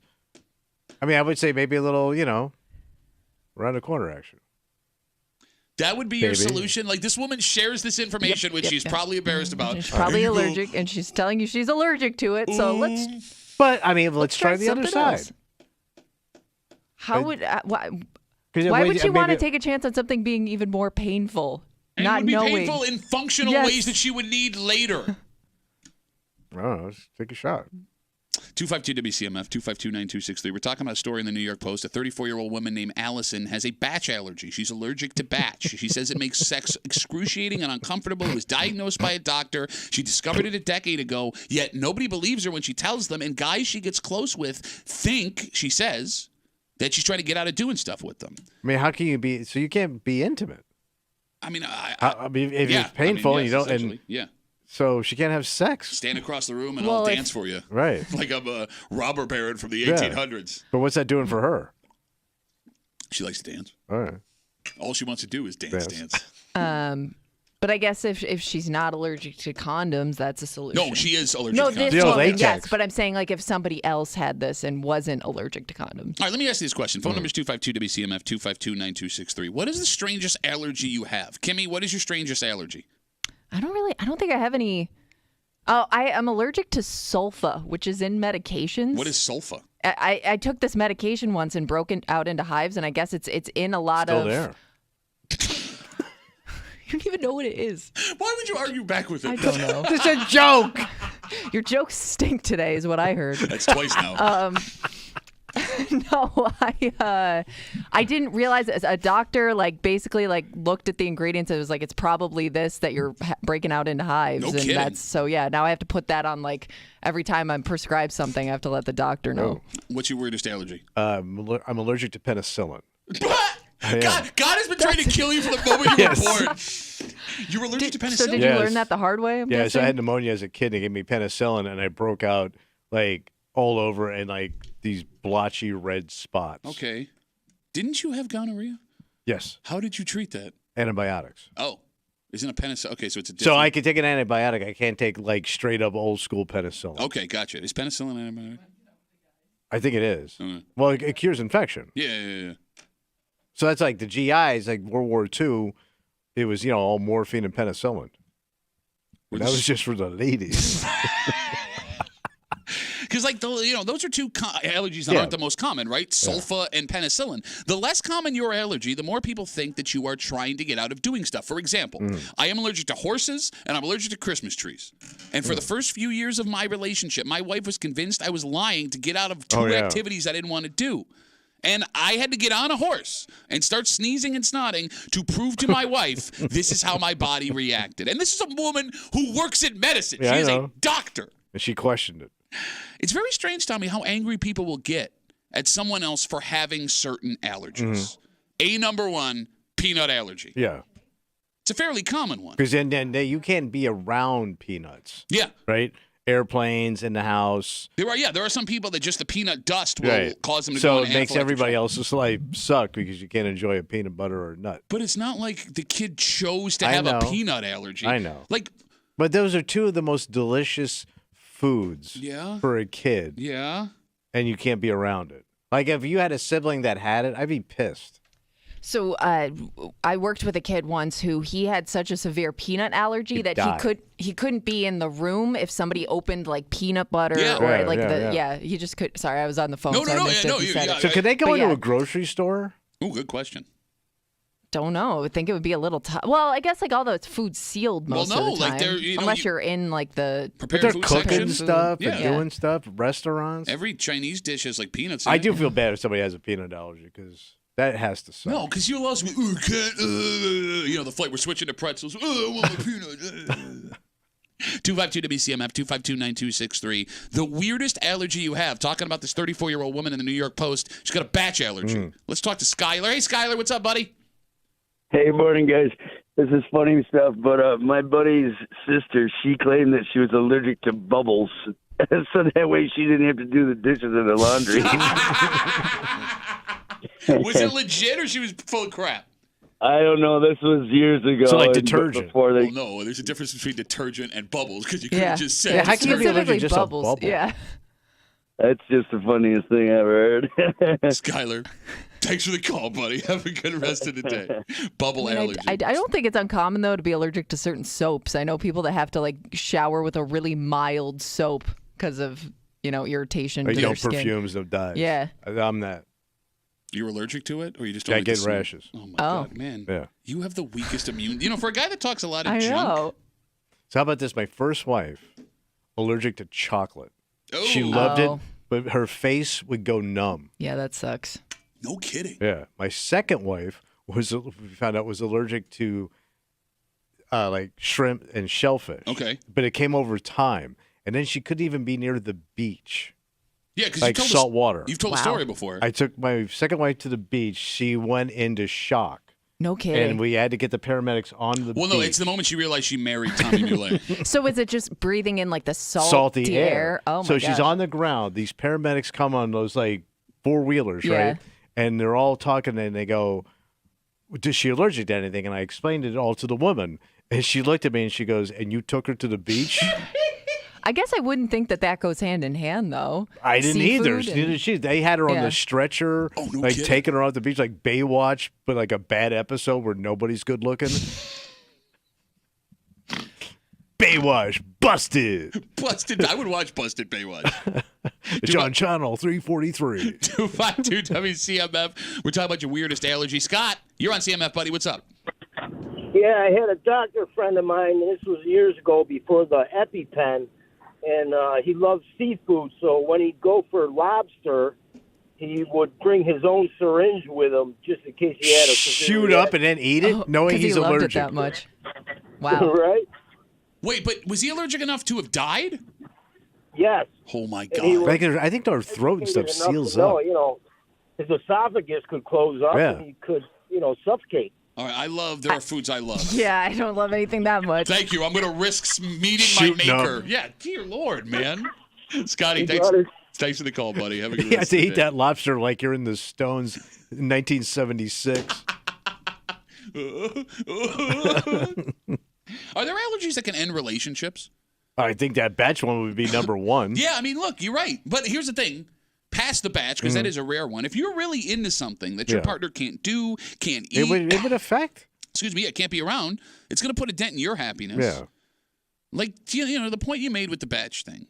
How do you make intimacy work? Because it sounds You'd like have to be creative, to my point earlier, Yeah. in your intimacy. But like, okay, Many ways to make love, Patrick. don't. Like, why do I get the feeling that yours is just like over and over? I'll go fast, I'll go slow. Many ways to make love. Fast and slow. And slow is just slightly slower fast. I mean, there are many areas of the body that can be intimate. That being the most extreme. Like, let's say you have a cat or a dog that you love. You've raised like a child. Yeah. And this person that comes into your life is allergic. Yeah, that's tough. Can you make that work? You have to get rid of the pooch. Okay, but you've raised this pooch. I mean, Kimmy, you love your dog like a child. You call yourself a fur mom. Yeah. Which is sad.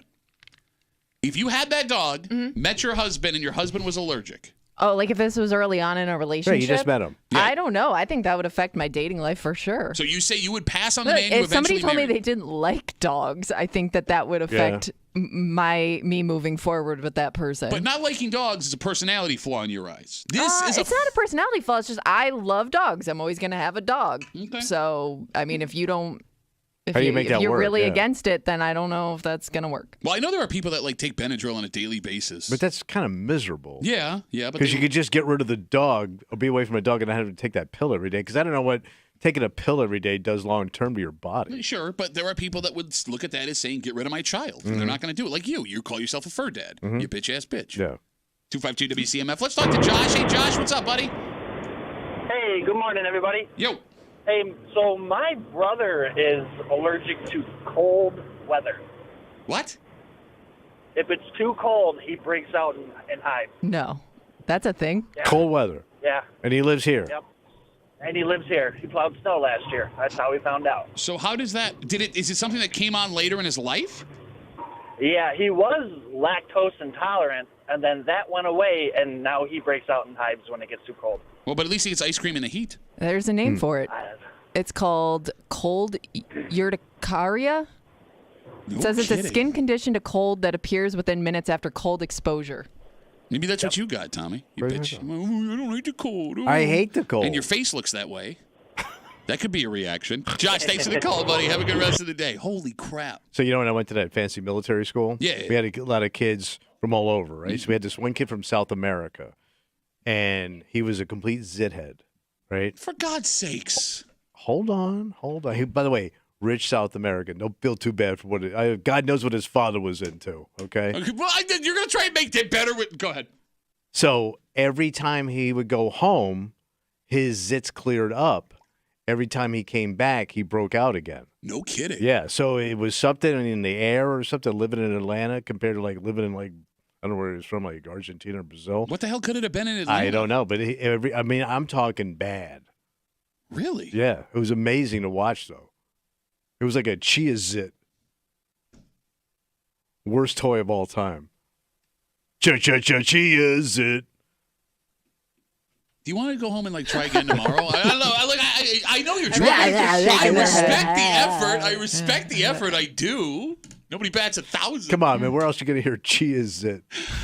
Nobody's going to hear that. With a lingo. At least nobody's going to hear the second time because everyone has turned off their radio. 252 WCMF 252-9263. All right. What? You said the batch allergy would be one that you wouldn't want your partner to Well, have. it would affect a relationship because you can't be intimate. This is a worse allergy for you, I promise. Oh, yeah. I promise. Kyle's on CMF. What's up, Kyle? Yeah, so I'd recently found out all the doctors believe that I'm allergic to alcohol. My brother's business partner had the same problem. No kidding. And was an alcoholic and never stopped. Hey, to the point he broke out all over. Yeah. Kyle, what happens when you drink alcohol? So I get flu-like symptoms. It's almost you almost get alcoholic symptoms that people get from withdrawal. Yeah. I get them when I drink. Well, that's good. It keeps you away from alcohol. Well, does it? Yeah, no, yeah. After getting sick, the fourth time, getting nausea and wanting to throw up and whatnot, it's yep, I think I'm good. So did that come out of nowhere, or is that something you always had? No, it came out of nowhere, and I was I obviously drank in college and backed off when I got older, but it also just kind of onset after getting a cold from the kids. No kidding. So can you drink the non-alcoholic stuff and you're all right? That's the only thing I haven't tried yet, and again, it's just because I don't want to get sick. So bro, there's a ton of those options out there now. Everybody makes an NA. But it still has a trace amount of alcohol in it. Yeah, but maybe it's so low it doesn't bother. Why would you encourage him to try something that makes him feel terrible? Because, so you can be a social weirdo not drinking when you're out. It is extremely tough to go, for work, go out to a bar and, can I just get a water or can I just get an iced tea? It really sucks, that part. Try an NA. All right, Kyle, I'm sorry, buddy. Well, don't try an NA. Make sure somebody's there with an EpiPen. Oh, take a sip and see what happens. Stab right in the neck. Kyle, thanks for the call, buddy. That would be horrible. All right, let me ask you a That question. would be the worst. All right, you got to have one or the other. All right. Choose your allergy. You got it. Well, okay. Worst game show ever. Your lady has a batch allergy or you have an alcohol allergy. Which one? Because you can find another old lady. you Because you'll never find a friend like alcohol. Are you kidding me? I think I would if I. All right, no, I'll put it this way. Well, deep in a relationship or I'll just put it start this way. meeting? I'm going to, in a hypothetical situation, Right. the woman you're married to develops a batch allergy or you develop an alcohol allergy. Which one? Oh, you got to. Well, of course, you got to drop the alcohol. No, not necessarily, because you just said you could find another old lady. Nah, I mean, if you're in, you're in. You can't. Situation. I don't want to get somebody to get mad, so I'm going to say alcohol because I'm a scared ass of my wife, little bitch ass bitch. Bitch. Man, that would blow, though. No, it wouldn't. Oh, yeah. She's going to break out in hives. Yeah, right. We'll take one more call. 252 WCMF. Man, how common is this allergy in Rochester? Jeremy's got the last word. Hey, Jeremy, how are you, buddy? Good. How are you guys? Good. So I heard you had another caller that said his brother or something had an allergy to the cold. My daughter has the same exact thing. So how did you figure that out? So she was outside playing one day, and she just came in with all these hives all over her. We're trying to figure out what the heck happened because she does have a peanut allergy as well. Okay. And Somebody we're like, dug up a bunch of peanuts in the Yeah. backyard. We got a peanut farm. We didn't even know it. no, we just thought, maybe she ate something before Yeah. she went outside and, started breaking out. And then we brought it up to the doctor, and the doctor said, no, it's actually a thing, and she's allergic to the cold. And she's got the peanut she'll allergy. just break out times. This poor kid. Well, bro, if she eats peanut ice cream, forget about it. No kid. Forget about it. Done. Jeremy, but it's good that you figured it out that early because there's Yeah. lots of people that have allergies that go through, years of testing before they Yeah, figure but what do it you out. do with the cold, though, living up here? Yeah, that's a good question. What do you do, Jeremy? Well, she's looking to move out of state as soon as she graduates from college anyway, move down south. Okay, So- but like when she was growing up, like do you have to like super bundle her up? How does that work? Yeah, so we would bundle her up really good, and then we would also take those hot hands, Oh yeah. those little chemical warmer things, and we would put them.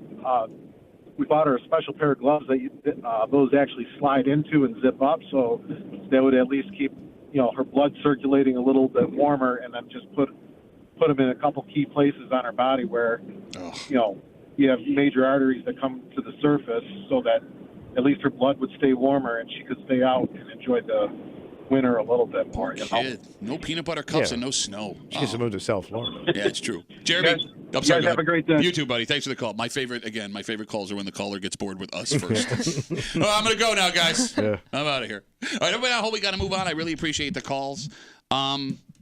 Your boss does not understand what you're going through. Yeah, of course not. And that's common. That's It's all been about them. Yeah, forever and ever and ever. What's alarming about this is this epidemic that's been happening with the American worker. We know that a lot of people listening feel this way about their job. Yeah. Not only does your boss not understand it, Yeah. they don't think it's happening. So they don't care. No, it's not that they don't care. They think the opposite is happening. Oh. You love coming to work every single day. And we'll tell you all about it next here in the break room on CMF.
burnout for the American worker is a serious problem. Sure. So much so that folks during the pandemic, during the Great Resignation, were willing to take less money for a better work-life balance. Yeah. But it turns out there's one group of people who don't see it that way. Who's that? Because if you ask your boss, not only is this not a problem, everything's fantastic. Of course. You're hanging out in the break room, Rochester's Classic Rock 96.5. WCMF, a new poll of management across America discovered that only 1 in 10 American bosses believe their employees are burnt out. Of course, because he's a prick ass. A prick ass? All bosses be prick ass. No, that's not true. There are good bosses. Yeah, there's 1 out of 10 who ain't a prick ass. It's one thing to be, as you called it, a prick ass.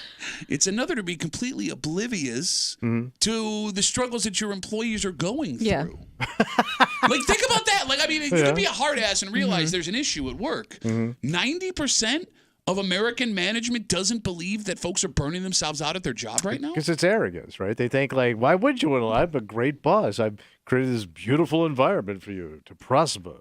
Well, I also think it doesn't help that I wonder how many bosses manage people in a place where they were once that employee. I don't know how common that is. So you're saying they don't understand what that worker is going through because they've never had that job? Yeah, maybe they've had a job like that, but they didn't come up through that company or that business. So, they think they understand the job, and maybe they don't really have a full grasp on it because they were just hired as a boss. That's a good point. Phone number is 252-WCMF, 252-9263. Now, if we only had the number that 1 in 10 American bosses don't believe their employees are burnout, or do believe, 90% of American bosses don't believe their employees are burnout, that would be okay.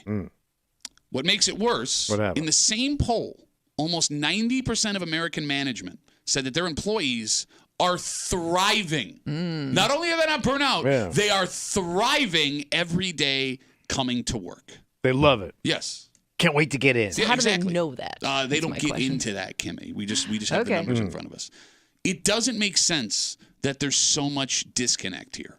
Yeah, but if you are an arrogant boss, and everybody below you is kissing your ass, that might be the problem. You may never know. You're right. Because everybody's just 2 thumbs up, man. Well, and everybody wants to look good in front of the boss. Right, when so the you're boss not is in getting the good room, information. like, You're getting jived. Yeah, all right. You're so not looking as miserable. So you're saying it's our fault for not being honest with the management that we have. But Probably you can't, partly because that. who's going to step up and do that move and get crushed? Are there people that have done it? 252-WCMF? Yeah, they're no longer here. They died? I think that there are some bosses that do a better job of keeping an open line of communication. Okay. Maybe like there are some bosses where people do feel like they can maybe be a little bit more honest with them. I don't know how. I feel like that's rare though. I mean, 1 in 10 rare? It's that rare? Like, look, I'm with you that the majority of bosses can be pricks, right? But I didn't think it was only 1 in 10 American managers understood what was actually going on with the people working under them. So they get into talking to the employees, American employees. Yeah. The biggest reasons for burnout right now, and they give 3 main reasons. 1, the constant changes at your job. All right. 2, too much busy work. Right. And 3, high turnover. And that last one, you would think, even if these people are kissing the boss's ass, would be a massive red flag to those managers. Yeah. Because if there's a high turnover rate, it kind of tells me people don't want to work here. Yeah, they're walking. Right? Yeah. How do you not look at that? Especially during, right after COVID when everyone was moving jobs around and go, wait, we got They can find better stuff to do. Exactly. 252-WCMF, 252-9263. Let's talk to Austin. Hello, Austin. Hello, Duffy. So when I worked at Amazon, I told my boss and the higher-ups everything I felt about them. In that voice? What would that sound like? Hey, man, let me tell you something. This place sucks, man. I'm tired of picking up your goddamn boxes. I got a bad back. Tommy? Have you ever... Why do I call this show if Tommy's just going to... I don't know. Shut up, Tommy. So I was the one that fixed all the delivery issues with the driver. So, Tommy, you get your fucking... Whoa! This is why you're in trouble, Austin. You curse with that voice, Austin? I'm mad at Tommy with that voice. Anyways, I would tell Amazon how I felt, and they would not do anything about it. Like, I would be honest with them. I'd take the fall, and Amazon would not do crap about it. Wait, global institution wouldn't take your suggestions? Well, that's the problem, right? It depends Hi, on the Mr. type. Bezos. I'm tired. Stupid rocket ship should be here managing me. It depends on the type of business. You're right, Austin. I mean, Amazon just churns through employees, Right. wherever they They're are. a massive business. And they'll hire people. They had that hiring event out in Gates where you didn't even need a resume. They would show up and just be like, "You're hired," right? I would think that's part of the problem. Like, we hire anybody off the streets, anybody people that can barely breathe, people Tommy's age, and they don't last more than a month. But, I mean, you would think in a more intimate place to work, which is most people, Yeah, right? smaller You know your businesses, boss, that you would be able to have that conversation. But again, 1 in 10 tells us no. Where do you work now, Austin? I deliver auto parts out of Webster. Can you have this conversation with your boss if you felt this way? Do you feel like you could? Yes. Okay. Hang on, I Mr. talked to him Napa. today. You don't know as much as you think you know, Mr. Napa. We did Napa know-how. It's not Napa. You tell me shut up before I shove a banana somewhere. Austin, great call, buddy. Thanks for the call. Have a good rest of the day. Not Napa, man. He dropped an F-bomb because you made fun of his voice. The worst part is once the F-bomb comes, like Tommy just turns up the dial. 100%. I'm like, all right, now this conversation's going nowhere. Do not give this man an inch, ladies and gentlemen. So we've told you that 1 in 10 American bosses, only 1 in 10 American bosses think their employees are burnout. We told you the number that it actually is way higher. We told you that 90% of American management believes their workers are not just not burnout, they think they're thriving. The funniest part of all of this, in the same study, 6 in 10 bosses say they themselves are burnout. They're burnout. Hand to God. It says here, over 50% of American management says despite the fact they think their employees are thriving, they are having a hard time. Because they're just doing so much, sitting up in that office counting money all day. Their non-working hands, no calluses, pretty fluffy fingers. You're getting money all your life. That's right. Well, I don't know, man. Like, I guess you can make the argument if you're in that position. I have all the responsibilities. Like your dad said when he owned that business. Yes. He said the guy gets to go home. I had to worry day and night. Yeah. I own the place. Well, he was having hula hoop contests and weighing secretaries. Drunk. For money. Drunk. All of it drunk. 252 WCMF. We'll take one more call. Ben's got the last word. Hey, Ben, how are you, buddy? Pretty good. How you guys doing? Good to hear from you, buddy. What's up? So I feel like my boss that I have now, and I also deliver parts just like Austin does. And I Big in mean, the parts game, this show. Yeah. Yeah. I mean, half the time, some of the customers that I deal with are worse than dealing with a boss or anything like that. But because they don't understand you when you're delivering that stuff. What does that sound like? I ordered a muffler. Is this not a know-how. This is just sucks. Have you? Wait, Tommy, you couldn't tell what a muffler was, remember? Because you tried to correct Hope about her car the other week. Oh, checkmate, buddy. And you don't even know what it is. Checkmate. But you were saying one other thing. Yeah. I was just saying, Austin, I know he's listening. I've dealt with their crap for like 5 years. Don't let it bother you. They're just idiots, especially Tommy. There you go. There's Ben offering a ray of hope. What would a conversation between Ben and Austin sound like? Hey, Ben, can you help me out?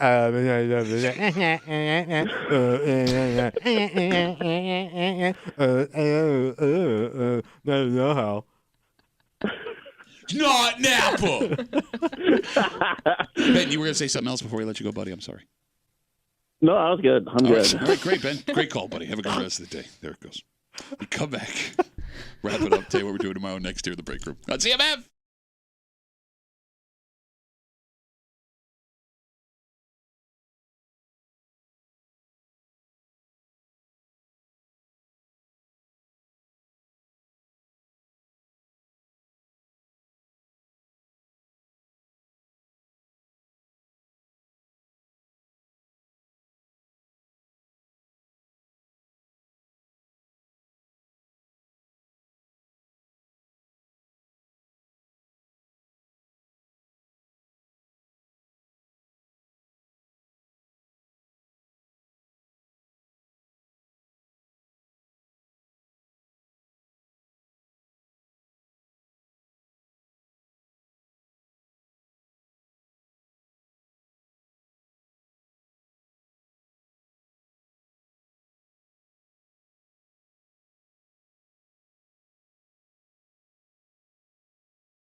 That's going to be a wrap-a-roo. Howdy, old hump day, wrap-a-roo. For a Wednesday Break Room CMF. Jolene's on her way in. Okay. That's Jolene. Oh, you talking about Jolene? Jolene. That's right. She'll be here till 3. I'm not even going to let you finish. She's got your Aerosmith code word of the day. You're going to get that code word. Then you're going to go to WCMF.com, enter that code word for your chance to win a pair of tickets to see Aerosmith with the Black Crowes, February 26, 2025 at the KeyBank Center. Tickets are on sale right now at Ticketmaster.com. She'll have that all week. And again, this is the final tour for Aerosmith. This is their last scheduled show on that tour. Forever. As far as we know, as of now. So catch Jolene today, and for the rest of the week, get that code word. And just because Jolene's good at what she does. Oh, yeah. Man. She's quality. All right, tomorrow's a Thursday. You know what that means? Oh, we're going to bitch it out, buddy. That's right. We got a Bitch Voice Theater and a whole bunch of more fun stuff, we promise here. But I'm already getting the look from Kimmy. She's allergic to going over time. Oh. For Kimmy? Yeah. Who has an allergy to suffern? Sulfa. Sulfin? Sulfin. Not sulfur, sulfin. S-U-L-F-A. Sulfa. For Tommy Muley, who's allergic to penicillin, meaning God was trying to kill him the second he came out of his mother, which we all understand. My name is Pat Duffy. We'll see you tomorrow morning in the break room, 6 a.m. on 96.5 WCMF.